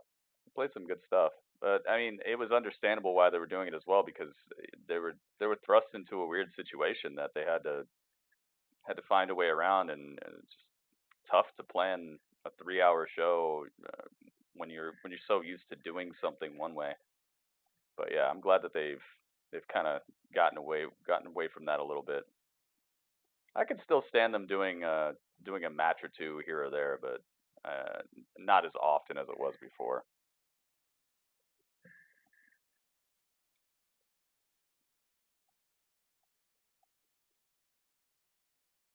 And went on to beat Jericho at Mania for the Undisputed Championship. Oh, heck yeah. So yeah, I'd say it's going to be a while before there's fans, but there are other ways that they could do it. It'd be really cool. Some people were saying that they put like little screens in the audience, and then it'd be people like actually reacting to what's going on. But it would be all delayed. You know, you'd see somebody get slammed, and then the crowd would go, "Oh!" like 3 seconds later, or 5 seconds later, or something. It might be kind of distracting for the superstars, but it could be kind of fun. Are they building up to a Sheamus and Hardy feud? I mean, the way it's looking right now, it's seeming that way, yeah. Drew McIntyre versus The Fiend at SummerSlam. They're on separate brands. Carmela and Dana Brooke, and this is Carmela now. Why would they fight? Alexa Bliss. Double tag was made. Carmela able to beat Bliss to the punch They're for on the separate, moment. And now the moonwalk from the shows. Princess of Staten Island, Carmela. Corey, you surprised with the way that Brooke and You Carmela wish they bring the come out gold here belt in back? this Oh, the tag big team matchup. giant gold nugget belt, I call it.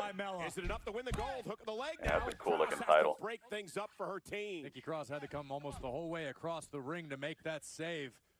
But it was to the benefit of the current reigning champs. But Yeah, Dana it's Brooke kind of just crazy flattened that Nikki Cross on Triple the H will outside. show up for the Johnny Gargano. Oh, There's the back elbow from back elbow. Now Alexa Bliss back elbow drives from Brooke Dana to the Brooke, floor, and but from behind, getting Carmela wrecking ball looking drop at the kick by tag team Alexa, titles, but stacking up Bliss, Carmela and a right kick there out for by the roll Alexa. up. And Alexa with a Not right enough to get a hand. 3 count. And Carmela And knocked now down. Alexa hops up with a nice right hand that levels Carmela. Stop the momentum of anybody. Just Yeah, it's kind of weird Triple H would show up for the beginning of the Johnny Gargano and Tommaso Ciampa match, but he won't show up to SmackDown for his own 25th anniversary celebration.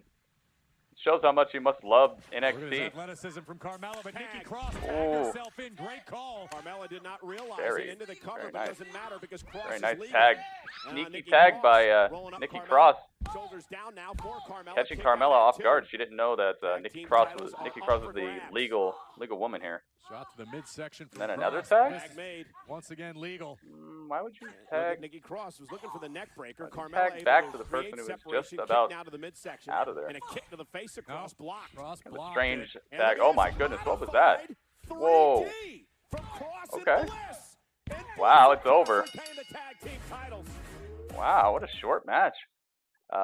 Nikki Cross and Alexa Bliss just Nikki like lifted Carmela up, and then it looked like Alexa Bliss did kind of like a rock bottom type of thing. It's like a new finisher they're trying out. Didn't look like it went that well. Maybe they got to practice that one a little bit more. I'd say it might have been kind of like a 3D. Replay that. Yeah, kind of like a 3D, but it was like a flatliner or DDT. Okay, I see what you did. So it was a pop-up DDT, like a flapjack DDT. Yeah, I would definitely practice that one a little bit more.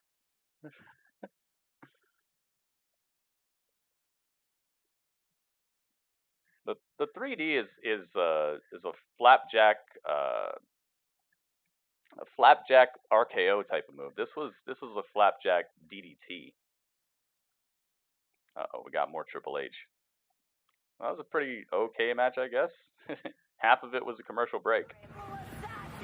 Really odd. Why'd they even give them a title shot? They got smashed.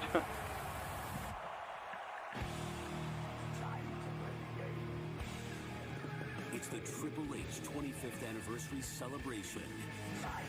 Nah, yeah, it wasn't a 3D, guys. 3D is a cutter. Oh yeah. Okay, up next, more of Triple H's 25th anniversary. Will he be there? We may never know. But that would be devastating, dude. Catch that through a table? Ooh. Is Triple H a face? I don't think of him as either right now. He's just like a boss type of character. He doesn't do anything completely mean. He doesn't do anything. He doesn't like come to anybody's rescue either. He's just a business guy right now. Maybe if he makes a return or gets into a feud, I'll be able to answer that question a little bit better. But I'd say Triple H is just kind of a business figure right now. Bliss so tiny though. You don't think that move's gonna work? That's what I was saying. I was thinking they should practice that one a little bit more, make it look a little better. But it does make sense because she's won matches with the DDT. That's actually one of her finishers. So it kind of makes sense that they would have a tag team maneuver that utilizes one of their finishers. It's just not. It didn't look very convincing this time. But it takes practice.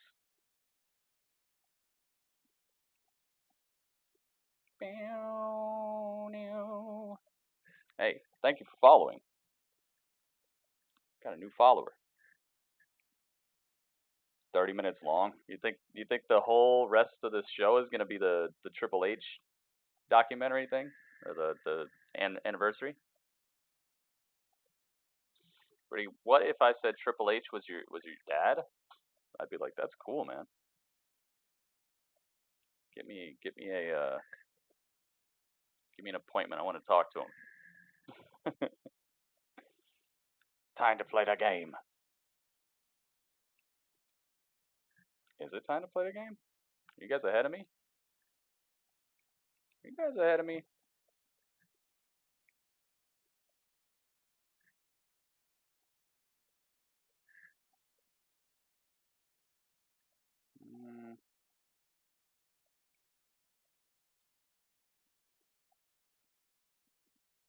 I think you're ahead of me, guys.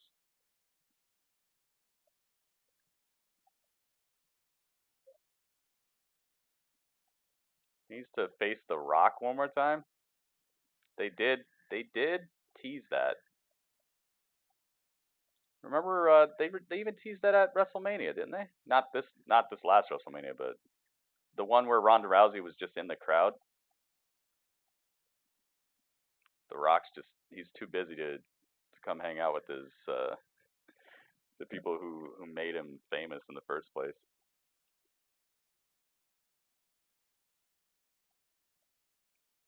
All right, here we go. It's time to play the game, guys. Triple H. Exclusive merchandise. What? There's a new jacket? Ooh, there it is. There's that title.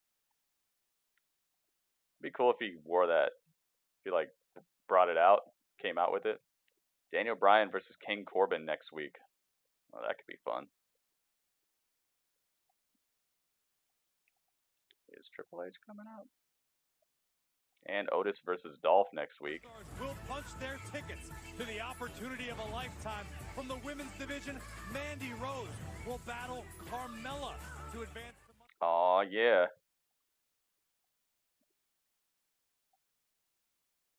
Also teased on Instagram that he wants Roman Reigns. Really? Here we go. Oh, is he actually gonna be here? All right, it is time to play the game, guys. Wow, this entrance looks incredible. The green lighting and the wait a minute. He is here. Very nice. Triple H is here. All lights went out and now they're just shining on him with different colors and stuff. Wow. Perks of the job. Get an excellent entrance.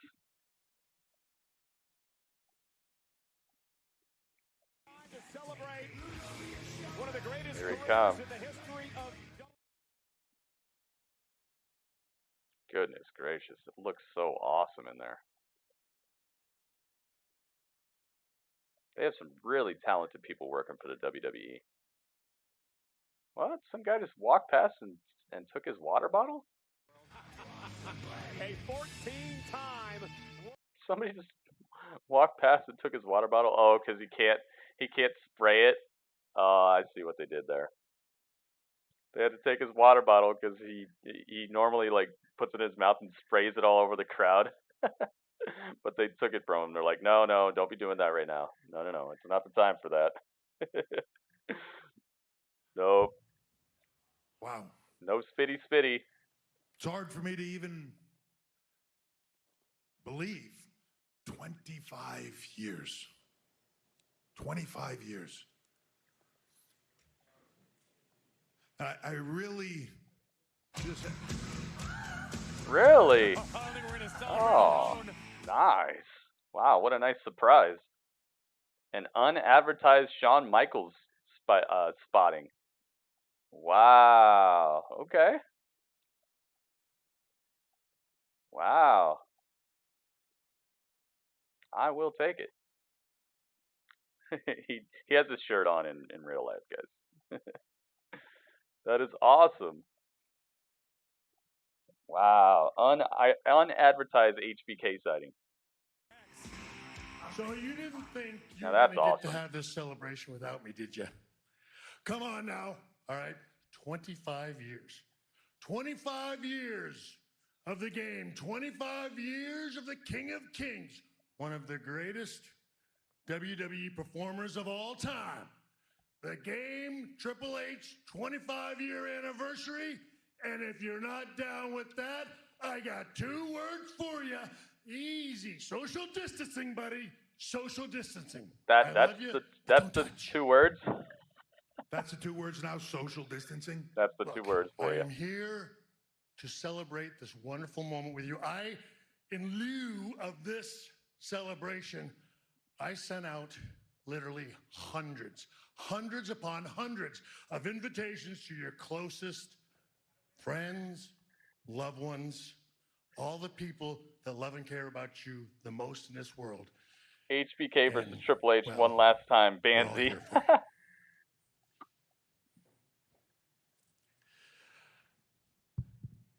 Look, it doesn't look good now, I know.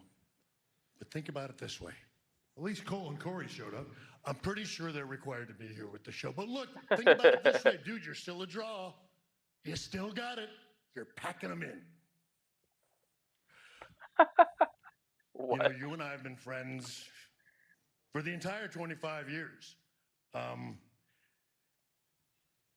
And before we celebrate you, I want to take this moment to, because I never really got the chance to thank you for my 25-year anniversary show that we celebrated here on SmackDown. That was a good time, wasn't it? You remember my 25th year anniversary show? Yeah, no, I do. That was a wild night. Good time. Yeah. Good time it was. What was your favorite moment of that? Of my 25th year anniversary? What was your Did he even get one? moment? Oh, Sean, God, so many moments. So many. It's hard to boil it down to just one. Sure. Did he even get one? Nearly impossible. But if you had to pick just one, what would be your favorite moment? So I got to really tell you, I just can't pick just one moment. You can't pick one because I never had one. All right, but look, here's the thing. Yeah, he didn't have one. I was like, what? What? Hold on a second. You didn't have a 25th year anniversary celebration?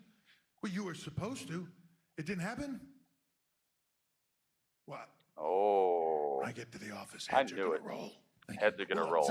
Look, all kidding aside, I'm here to obviously spend this time with you to Heads are going to roll, man. Know about the man that I've always known for 25 years. You and I have been friends for every second of that time.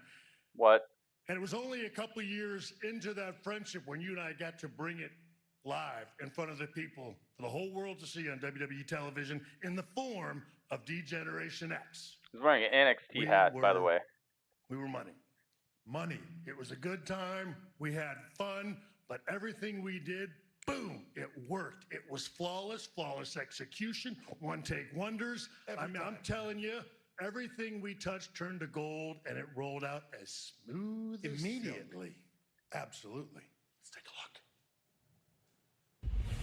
Oh, they show us great moments in Degeneration. Oh, not so great moments. Good evening, oh fellow boy, Americans. here we go.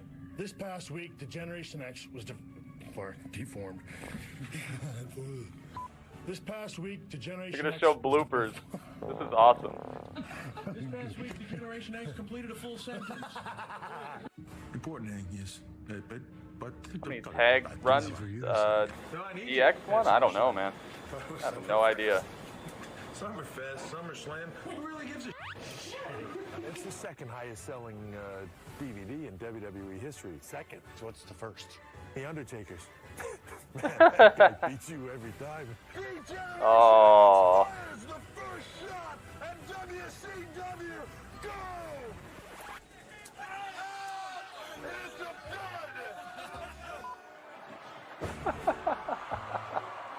They're showing a bunch of bloopers and times they messed up. Try to blow him over.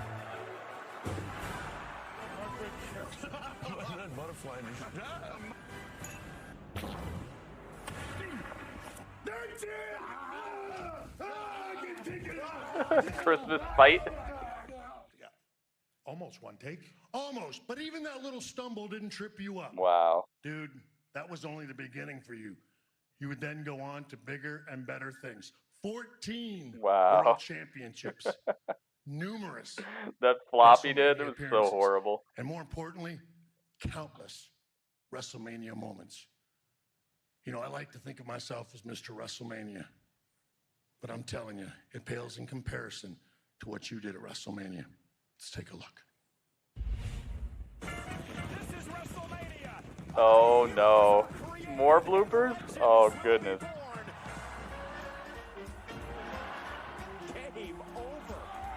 He lost to Ultimate Warrior, lost to Kane, lost to The Undertaker, lost to Daniel Bryan,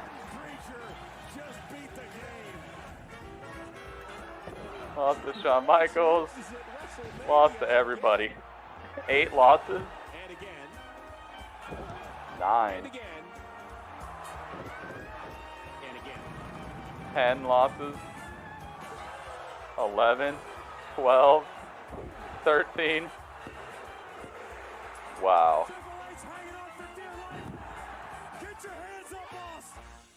He got served by Ronda too. You know, when you see it like that, you weren't that good. Yeah. This is awesome. How many losses you have at WrestleMania? Banzy, no. This isn't about me. Focus. You know, to be serious for a second, it does make me want to thank a lot of people because Shawn Michaels versus I AJ had Styles. so many incredible athletes to work with in this ring. All the night losses. after night, year after year. The Rock, Austin, The Undertaker, Batista, Foley, Orton, you. I mean, it was incredible. And without those people, for me to be in the ring with my career would be nothing. It really. Look, I think all those people probably feel the same way as you do. I mean, they feel fortunate to have, I know I do, to have had the opportunity to share this ring with you. And let's face it, it was because of all those moments that your career began to take off. And then, of course, you know, there was that little bit of a hiccup in all of it when you met her. That girl. Stephanie No Fun. I mean, Jiminy Cricket, don't do this, honey, this, blah, blah, blah. He's getting a phone call. Jeez, I mean, you talk about, sorry, just hold on. Do you want to make SummerSlam? Say why not? Cause man, he needs to fight AJ Styles. If Shawn Michaels gonna have another match, it should probably be AJ. Triple H, man, we've seen that. We've seen that a bunch of times, and probably better. But hey, maybe. Oh, no. Sean wasn't getting on you, honey. He wasn't. Right now, like I'm watching live right now, and I can see him. No, he's not. He's not. He's mocking me. No. I saw that. I can see that. You tell that no good. Maybe, Banzy. That was. Hey, Steph says hi. So she did ask about me. Yeah. She was just seeing if you're all right. And saw you on live TV. Thought you looked great, by the way. Look, I got to tell you, you have got a lot of wacky people in your life. Yes. Yes, I do. Yes, he does. Speaking of wacky, let's talk about Flair, shall we? The H. In all seriousness, Ric Flair and Evolution. Unbelievably special moment in your career, I'm sure. Oh, no. Oh, no. Ironically, Nate's your boy. Can't get away from me. Woo! I know. Woo! And congratulations. Thank you, man. With you guys. Ric Flair on the phone. Thank you, man. We love you, Nate. Well, love you guys. I know how proud of your daughters and Stephanie and the whole WWE is of you. So these are rare nights, and I hope you have a great time. God bless you. Thank you, man. I love you. Listen, don't let Sean Superkick get you into the segment. Don't let Sean super kick you at the end of the segment. Can't say anymore, man. I'm sorry. God bless. Yeah, he just, Just can't control it. Hold on. Uh-oh. Another phone call. What the heck? I'm Molly. They went to commercial during that? Domino's. Is it that important? Domino's. I gotta ask you something, Domino's. Is it that important? Ric Flair might cry. He definitely, I've definitely seen him cry a couple times. That's good though, man. It's good that they put passion into what they do. You know, it's good that they care enough. They care that much.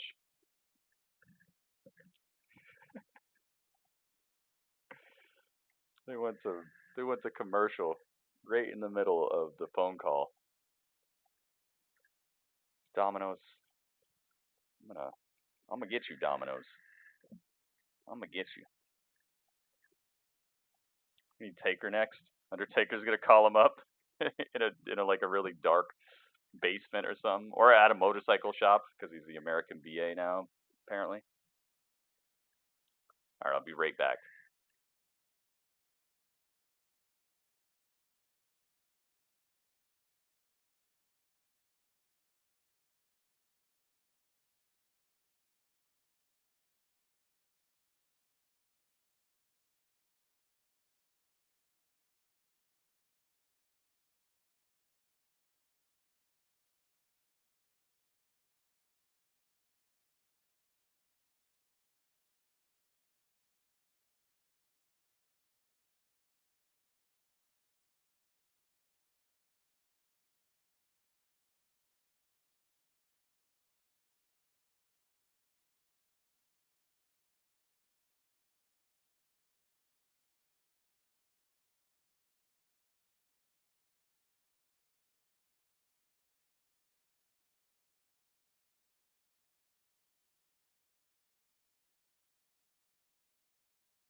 All right.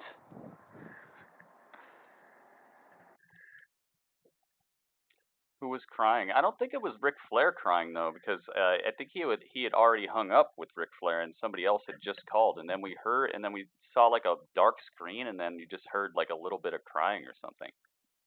I don't know if they did that on purpose or if that was just like a production botch. Oh, okay, we're back. Was it Road Dogg? Yo, Road Dogg. You look like a chia pet. He looks like a chia pet. Yeah, Flair just called me crying on live TV. And we're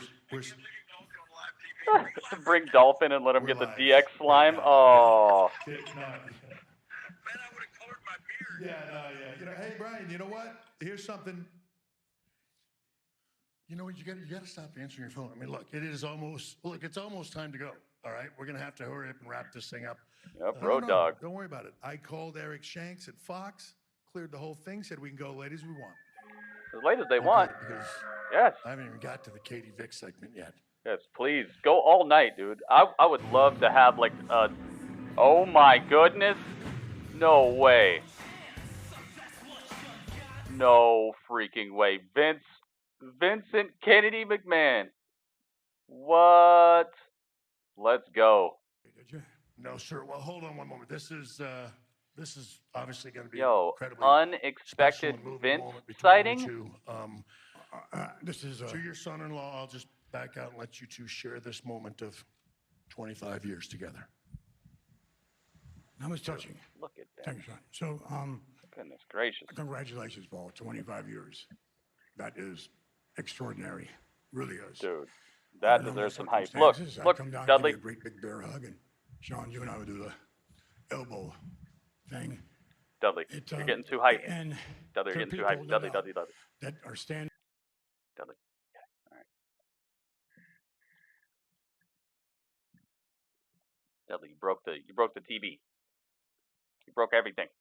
I'm just kidding. You didn't break anything.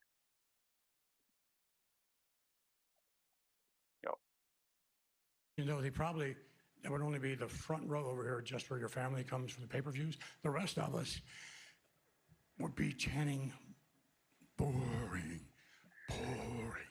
Now, you guys, not exactly totally boring, but been some other things in this world and WWE that have been a little more boring. How about the gobbledygooker?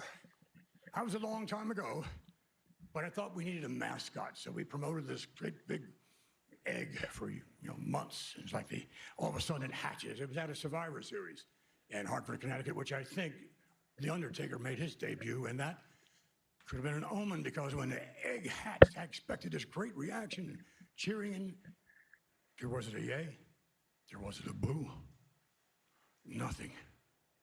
I'm not saying that your performance was that bad.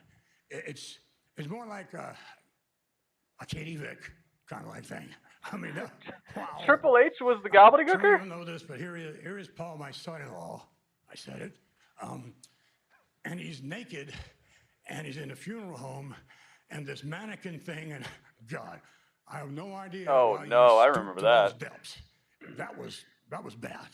At least it was not only boring, but in poor taste. And then it's not all bad because I would liken your performance maybe to like, I know, Bailey, this is your life. Oh no. That was crickets. Oh. That was crickets. Fault, by the way, but nonetheless. Seriously, I love you. Aw. I love you. Yeah, Vince does eat good, man. He eats like just turkey sandwiches. I love both of you, by the way. Tonight, I just want to say that your performance and you in general are truly just god-awful. What a horrible way to come out. God-awful. It pardon the expression, it sucked. I mean, I would use a word that's someone near and dear. I hear it all the time from him. It was rotten. I mean, absolutely rotten. I'm ashamed of you guys. Oh, my God. And if you haven't put everybody to sleep by now, I'll say good night. And good night, Padre. He does a weird little walkout. Let's wrap it up, Padre. Are you throwing us out? You don't have anybody here. They're turning the lights out on him. Dude, he hated it. He is throwing Vince us out. McMahon just punked him. They're actually going to throw Triple H out of here. Crickets. Oh, no. Dude, this was fun. Story of your career, buddy. Story of your career. Wow, that was awesome, dude. Oh, that was so good. Man. Why was standing here with Triple H and just taking phone calls the most entertaining thing I saw tonight? Holy moly, man. That was really cool. We got to have a little talk about this. Just a little talk, a little conversation. I absolutely thank them for that. They filled up a half an hour with basically a half an hour with just Triple H and Shawn Michaels just chilling, just talking. Oh man, I loved it. We definitely have to have a little talk about this. Let's get it.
Very interesting.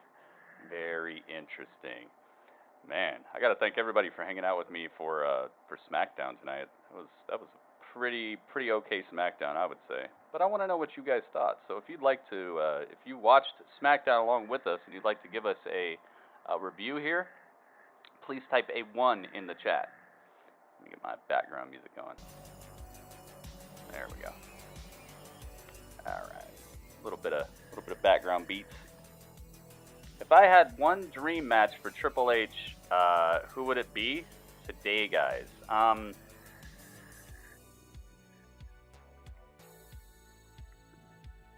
I'd rather, like, the problem with dream matches for me is I don't see Triple H as like a dream match type of guy. His wrestling is solid, but I don't recall seeing him in so many matches that made me go, oh man, what a match. So I'd rather him be in a dream feud and then have a match to end the feud. I liked what they did with Seth. If I could have another one, maybe someone like an Aleister Black. Maybe Andrade and Zelina Vega. They could have like a cool, kind of like co-ed type of dream rivalry with Stephanie McMahon and Triple H. New guys. Might be cool to see what Dexter Lumis is up to. Have we even heard Dexter Lumis say one word? You're heading out? Oh, Splinter Fox, you're not going to give a review? Alright, man. I hope you had fun. It's cool hanging out with you, man. Alright, so, in the order. Acid Crazy, you're the first review. So, let me know what you thought. What you liked, what maybe you thought could have been better, and your overall score out of 10. So whether it be like 6 out of 10, 8 out of 10, what you thinking? Let's find out. Oh dang, he was ready. Okay, Acid Crazy says the matches were okay, but the promos along with the documentary were great. 8.9, really? Yeah, it was awesome to see Vince and Shawn Michaels and all them. Super cool. Definitely brought some of that spark that I've been trying to talk about when it comes to SmackDown. Like, there are some people who are just so iconic, they bring this other feeling to a match, or not even a match, to a show, you know? I love it. 8.9. Acid, thank you for your review. Triple H versus Velveteen Dream. Yeah, maybe. They're both guys that I'd like to see a feud, you know? The feud could make the match. Velveteen Dream's a pretty okay wrestler, and so is Triple H, but if they had a feud going on, I think that match would be something special. Acid, thank you very much for your review. I'm going to give you these hypes, and I'm also going to give you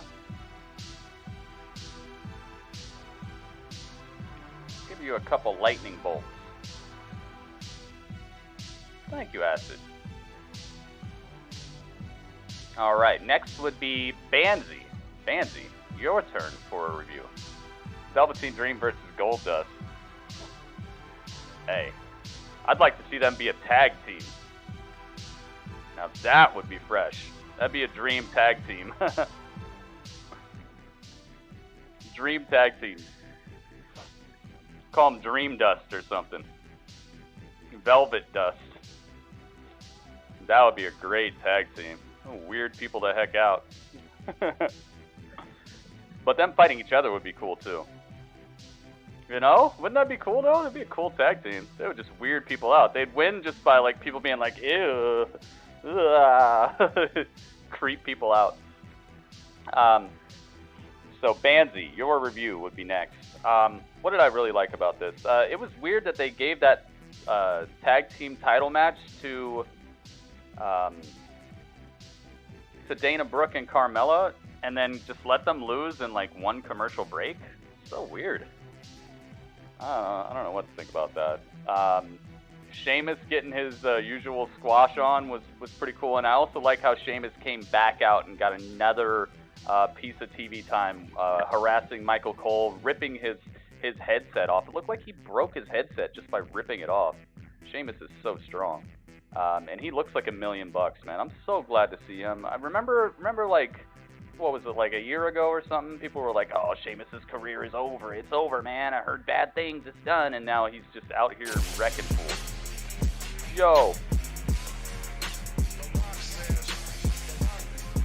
Yo.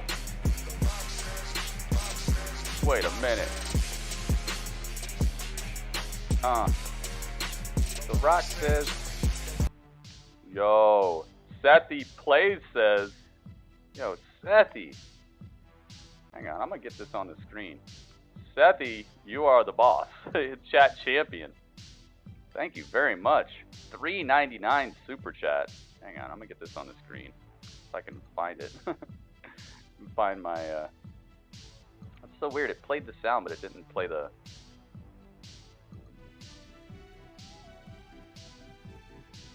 Do I not have it on here? It played the sound, but it didn't... That is so weird. Alright, let's see if I can just add it real quick. Dude, Sethy, thank you so much, man. Let's see here. Aha! Okay, see if this works.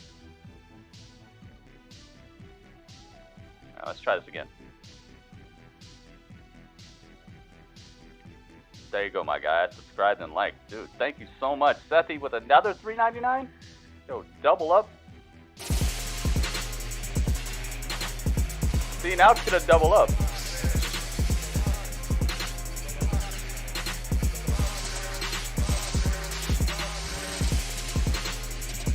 Dude, it's the remix. I don't know, man. I don't know. So weird. I'm trying to find where the other one is on this layout, but I just can't find it. Somewhere I can't find. Sethy, thank you so much, man. $3.99 times 2. You're definitely chat champ right now. Chat champion. Thank you so much. Thank you, thank you, thank you. Okay, let's get to the Bandsy review. Sethy, dude. So appreciated. Let's go. It's weird that doesn't fill up the donation meter, but don't worry, it's mentally it's filling up my donation my donation meter. Uh-oh. You know what's happening? It's happening again.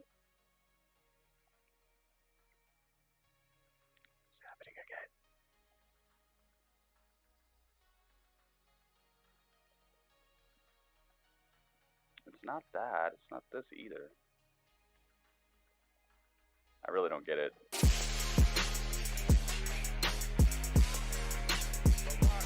See, it plays perfectly, but then I could put this one.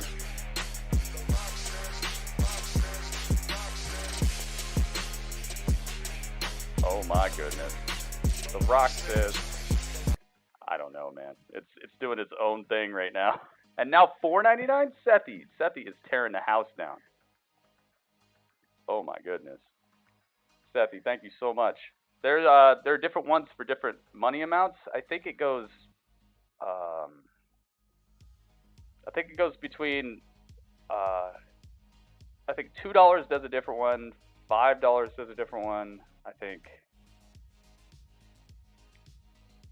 $10. I think there's different ones for $2, $5, $10, and $20, and maybe for $1. I'd have to look. All right, here we go. Yo, Sethy is just tearing the house down right now. I'm gonna give you these chat champs. If you become a member by clicking the join button, you actually get the special emotes that I made as well. So if you wanna be able to click and make all these emotes show up in the chat that I designed, then that's a good way to do it. Bandsy says, Smackdown was great. The matches were okay, and Lucha House shocked me. Yeah, dude, what happened there? Lucha House Party? They're going to try to start building them up?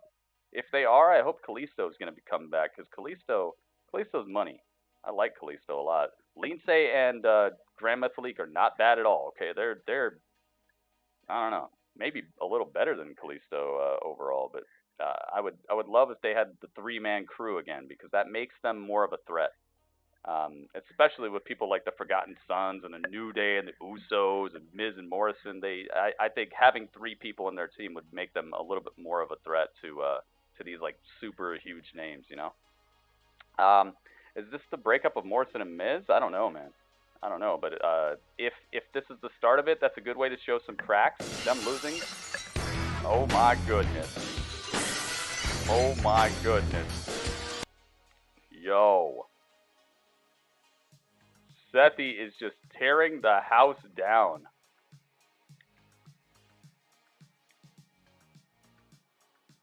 Holy moly, man. Thank you so much, Sethi. Here, I'm going to play this one again, but it's going to have the actual on-screen thing this time.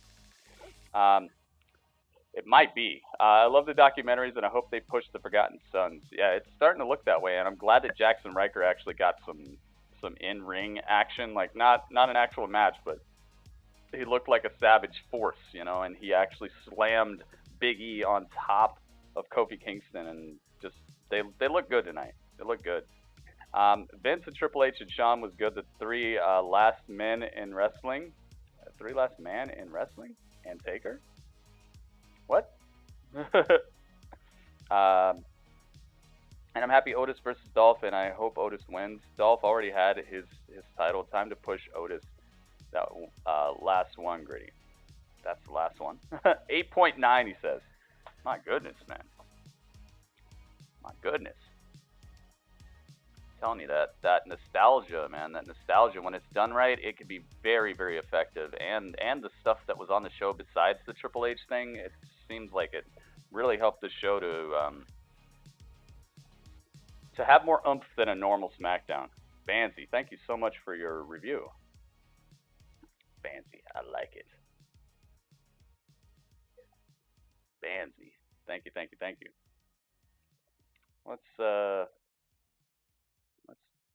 see. What am I going to give you? I'm going to give you cheese and a pasta maker. I mean, that's an incredible gift. It's an incredible gift, man. Cheese and a pasta maker, Banzy. Thank you so much for your review. Thank you, thank you, thank you. Oh my goodness. Yo. Sethi Plays. Sethi Plays is out here just breaking the arena in half. Thank you so much, man. Thank you, thank you, thank you. Next would be Chris, I believe. Chris, you were here. So, Chris, it is your review.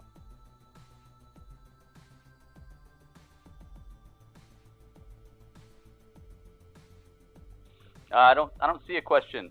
Maybe you forgot to type it in the chat, or the bot took it out or something, man. I don't see a question from you in the chat. So maybe you have to retype it or reword it or something. I don't see any question from you.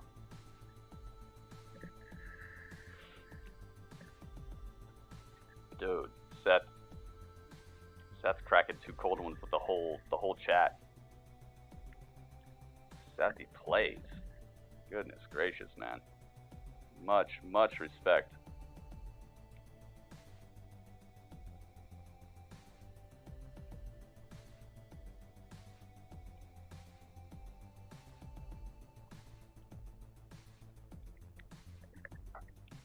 Let's find out what Chris thought. And also, in the meantime, let's find out what We Rupt thought. We Rupt would be the last review. Besides mine, of course. So let's find out. Let's find out what We Rupt thought, and also see what Chris Bug thought. What else did I really enjoy here? The Braun, Strowman, and Bray Wyatt thing I felt was kind of okay.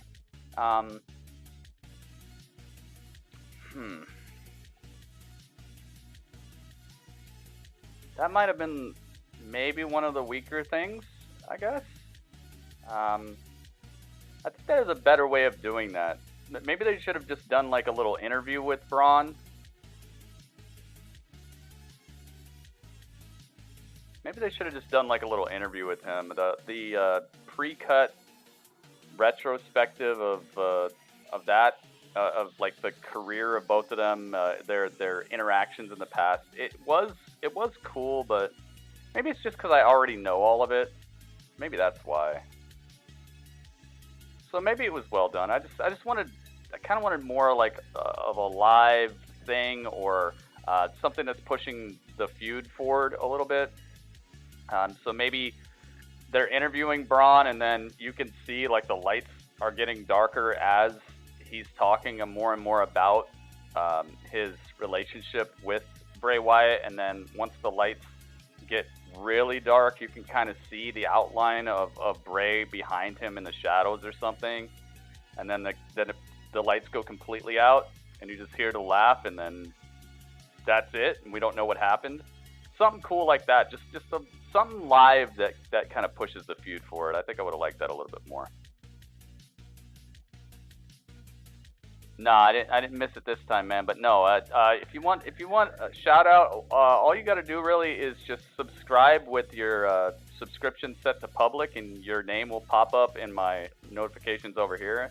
And then I just basically shout people out like that, or like Sethi is doing. If you donate, or if you become a member, or any of that stuff, you basically don't have to ask for shout outs at all. If you do one of those things, subscribe, donate, become a member, go on over to my Twitch channel and become a subscriber there. All that stuff will get you shout outs. So you don't have to ask, man. All you got to do is just show one of those ways of supporting, and you got it, man. All right, We Rup says, I don't think Chris is here anymore. I think Chris went to bed or something. All right, SmackDown was so awesome. The end of the show was so gold with Hunter and Shawn and Vince. This is We Rup's review, by the way. And Vince, and Jeff Hardy thing recap. Best reaction ever at Mania. Oh yeah, for sure, dude. That return for the Hardys. Oh.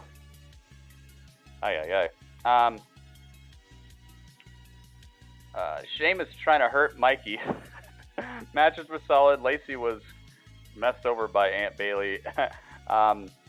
Was she though? Lacey won that match. How'd she get messed over? She won their match, and then Bailey got smashed by Tamina. And Forgotten Sons did it with their promo. Jackson finally, the letdown was Bliss Cross. Yeah, Miz and Morrison could break up. Bray and Braun is so deep. It is. It's got history to it, and that's also why I might sound a little hard on it, but it's just because I already kind of know it. I don't know. 8.8. Goodness gracious. All right. 8.8. We rubbed 8.8. Yo. We rubbed.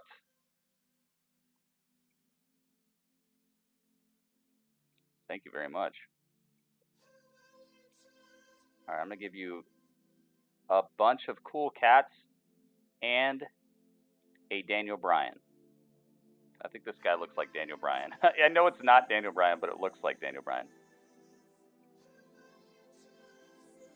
Yeah, Sasha and Bailey. There, it is definitely headed towards some problems, but I like how they've kind of thrown it off a little bit, especially after what happened at WrestleMania. It's not as full speed ahead with their breakup or their cracks forming and all that. So I know that gets kind of frustrating for people when they can see it coming and it's still not happening right away. But I'd kind of rather them not do anything with those two, or not go full speed ahead with it until the Lacey Evans thing is over with. That way Sasha and Bailey can really focus and make the most out of a feud there. So yeah, you're right about that. I believe the cracks are forming. All right. Let's see. All right. Thank you very much, We Rubbed. It looks like the Wabbit. I like the Triple H Shawn Michaels celebration. Sheamus. Sheamus versus that other dude was very weak. Oh yeah, I mean, the other guy was not a mainstay on the show, so you know you don't want to see a knockdown, drag out fight with Sheamus versus some guy you've never seen before, unless they got plans for him. But that guy, I don't know.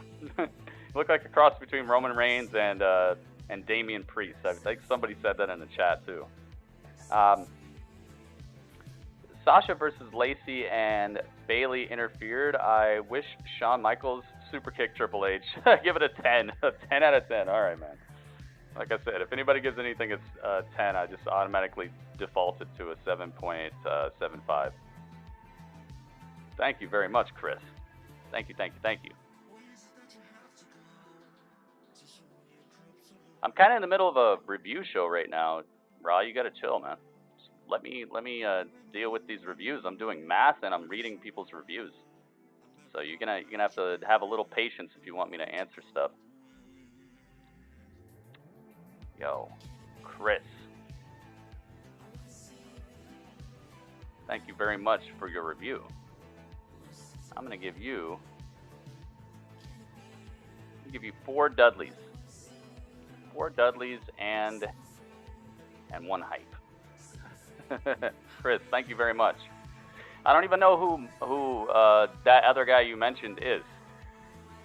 So I don't know. I don't know who that other guy you mentioned is. So the answer to your question is who's that? Who's that guy? My goodness, Chris, thank you. Your 10 turns into an automatic 7.75. Yeah, I don't know who that is, so I can't answer your question. I know only one of the people that you asked me about. Mavage, welcome back, dude. Mavage, in the building. All right, Chris, thank you very much for your review. Let's see here. So it's all up to me now.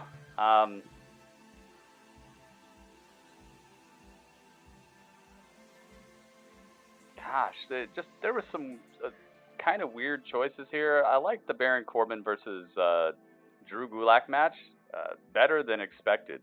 Their chemistry in the ring is pretty dang good. I hope Baron Corbin and Daniel Bryan have the same type of chemistry next week, because that match could be match of the show next week. Also, I liked the Jeff Hardy kind of little retrospective thing that they're doing. I'm glad it's only a 4-part thing though, because it is kind of small for getting that sort of treatment. I'd like to see all 4 of the parts together as one after they're done with all of them. The Triple H segments were cool. I think they're even going to be doing more of this on Monday. I think that's what they said they're going to do. I think they said that this Triple H anniversary thing is going to also extend on into Monday Night Raw, so I'm pretty excited to see more of it, being that I thought that was the best part of this show, was the Triple H stuff tonight. So cool to see Vince McMahon, and he cut like a longer form promo. He didn't just come out and say, "Oh, happy anniversary." What else? All the phone calls from people, Stephanie McMahon and Shawn Michaels just being a fool in the background was really, really funny to me. Lacey, I don't know, man. She's all right, but I'd kind of like for her to be a little bit. I don't know how to make her a bigger deal right now. I think she has to pull off some better matches, but I am liking this feud with Sasha and Bayley, and I hope it can find a way to kick into another gear, because it's kind of a little flat to me at the moment. It started out kind of hot, you know? But now it's just cooled off a bit. What else? As I said before, the Dana Brooke and Carmela thing, I don't know why they even got a title opportunity if they were going to get basically a commercial break and then lose. So maybe it's just to for us to associate those two together, and then next week or at the Money in the Bank, they're both gonna have qualified, and there'll be like a showdown between those two, or they'll work together to maybe win it together and both hold the Money in the Bank. I don't know, but it does seem like there's something going on there. No Hacker shown tonight. No Otis, no Dolph, no Mandy, no Sonya. So there was a little bit of an absence from some of the storylines that I'm more excited about than some of the stuff they showed tonight. But maybe next week will just be even better because that stuff will come back twice strong. We'll have to see. Was this must-see? Yeah, definitely for the ending it was must-see. Corbin qualifying for Money in the Bank, or money on the ladder on the corporation on top of the tower in the bank of, all that. Cool to see Corbin in that match. I'd rather Corbin be in that match than Drew Gulak, even though Drew is incredible. It's just Corbin brings that heel flavor that will make the match have a little bit more pop to it, especially because of all the other people who are in it already. It seems like a lot of face characters, a lot of just nice guys. So it'll be very nice to see what Corbin can bring to that match. Overall, I'd have to give this the Triple H stuff really helped. Without that, I think this could have slipped into like the 7.4 category, but the Triple H stuff, getting at least, like 20 minutes or 18 minutes or however long it was of Triple H and Shawn Michaels' zaniness and Vince and Stephanie and Road Dogg and Ric Flair on the phone and just the comedy they brought to it. I think that kicked it up to like a 7.9 or maybe even an 8.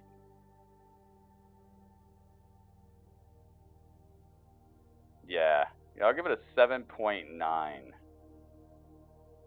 Nah, I'll give it an 8. I'll give it an 8. Really, really good stuff. I very much appreciated this SmackDown, and I appreciated the attention to Triple H. Halfway through, not even halfway through, probably like 60% of the way through the show, I didn't think that Triple H was even going to be there anymore. I was like, oh, okay, it's just going to be these clips, which are cool, but I like how they gave us clips, and then they gave us like in real life Triple H, and then untelevised, unadvertised, unexpected Shawn Michaels, unexpected Vince McMahon. That's always cool. So yeah, I give it an 8.0. So let's add all these up and let's find out. Let's find out what this adds up to. So we have a 8.9, an 8.9, an 8.8, a 7.75, and an 8.0. I know that Chris gave it a 10, but anytime you give anything a 10, I'm just going to knock it down to 7.75 because none of these shows are going to be 10s. If it's a 10, it would be Undertaker returns, choke slams somebody through the mat, and Braun, the Fiend comes out and takes Braun down with the mandible claw, and then you get the return of just somebody else, brand new signee. Somebody comes out from under the ring and drags somebody down to the nether realms. Like you have to do so much to get a 10 out of me, and a 10 out of any show, because there are things that could have been better about this show for sure. So yeah, anytime somebody gives them a 10, I'm just knocking it down to a 7.75. 42.35 is what it all adds up to. So we're dividing 42.35 by 1, 2, 3, 4, 5 reviews. That's going to add up to an 8.47. Oh my goodness. Dude, SmackDown killed it. SmackDown did a really good job tonight. Let's get over here to the Battle of the Brands. Oh my goodness. Smiggity Smack, getting the point. Gollum is so happy right now. Gollum is so happy. I think it's fair. I think that's definitely fair to give a point to this one. Thank you guys very much for your reviews. Man, NWA. I miss you. I miss you so much, NWA. But we got great wrestling on TV anyway, even without NWA. I just wish they would find a way to bring the show back in some sort of capacity. It'd be very, very nice. Gollum, yeah. There you have it, guys. That is the review. That is the breakdown right now. It's very, very refreshing to see Raw and SmackDown not wallowing in this zero spot or this one spot and just sitting there for weeks like they did last season. Last season, Raw and SmackDown were just so non-existent and just not a factor, you know. But this season, they're coming out swinging. These no crowd shows have really given the athletes a chance to cut better promos, to actually have this character work that I feel gets lost in a crowd a little bit, or that they just don't feel like they have to try that much because they know when the pops are going to come, they know when people are supposed to laugh. Now it's like you gotta do a very good job to not make it boring, you know. I like that. Yeah, NWA has no points because they're not doing any shows. If they were doing shows, they'd have points for sure because they were incredible. They were doing great stuff. No, dude. You see, Raw, I'm gonna time you out if you keep talking about these people who do not exist. All right, you're talking about people who I've never heard of. So please talk about actual wrestling because I have no idea who you're talking about.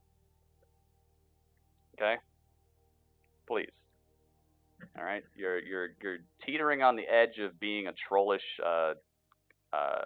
contributor here, so I don't need that here. I got enough stuff to look at. Please talk about actual WWE wrestlers while we're doing our WWE review show, so we can keep it on track. Because if we just start talking about, hey, have you seen the dude at my local Walmart? Like, no, we're gonna get so far off track, and I got a lot of stuff to pay attention to and keep it together, keep it concise. So I appreciate you being here, but please keep it together, man. So that was the chat, guys. I hope you enjoyed it, and I hope you guys will stick around because we're not done tonight. We're gonna be, well, on YouTube we're done tonight, but on Twitch we're gonna be hanging out. So guys, stick around.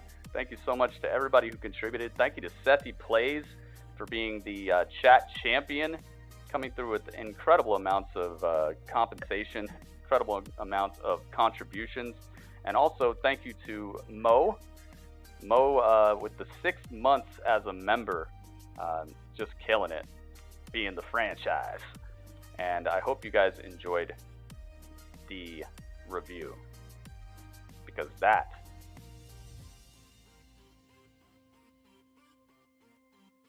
was the chat.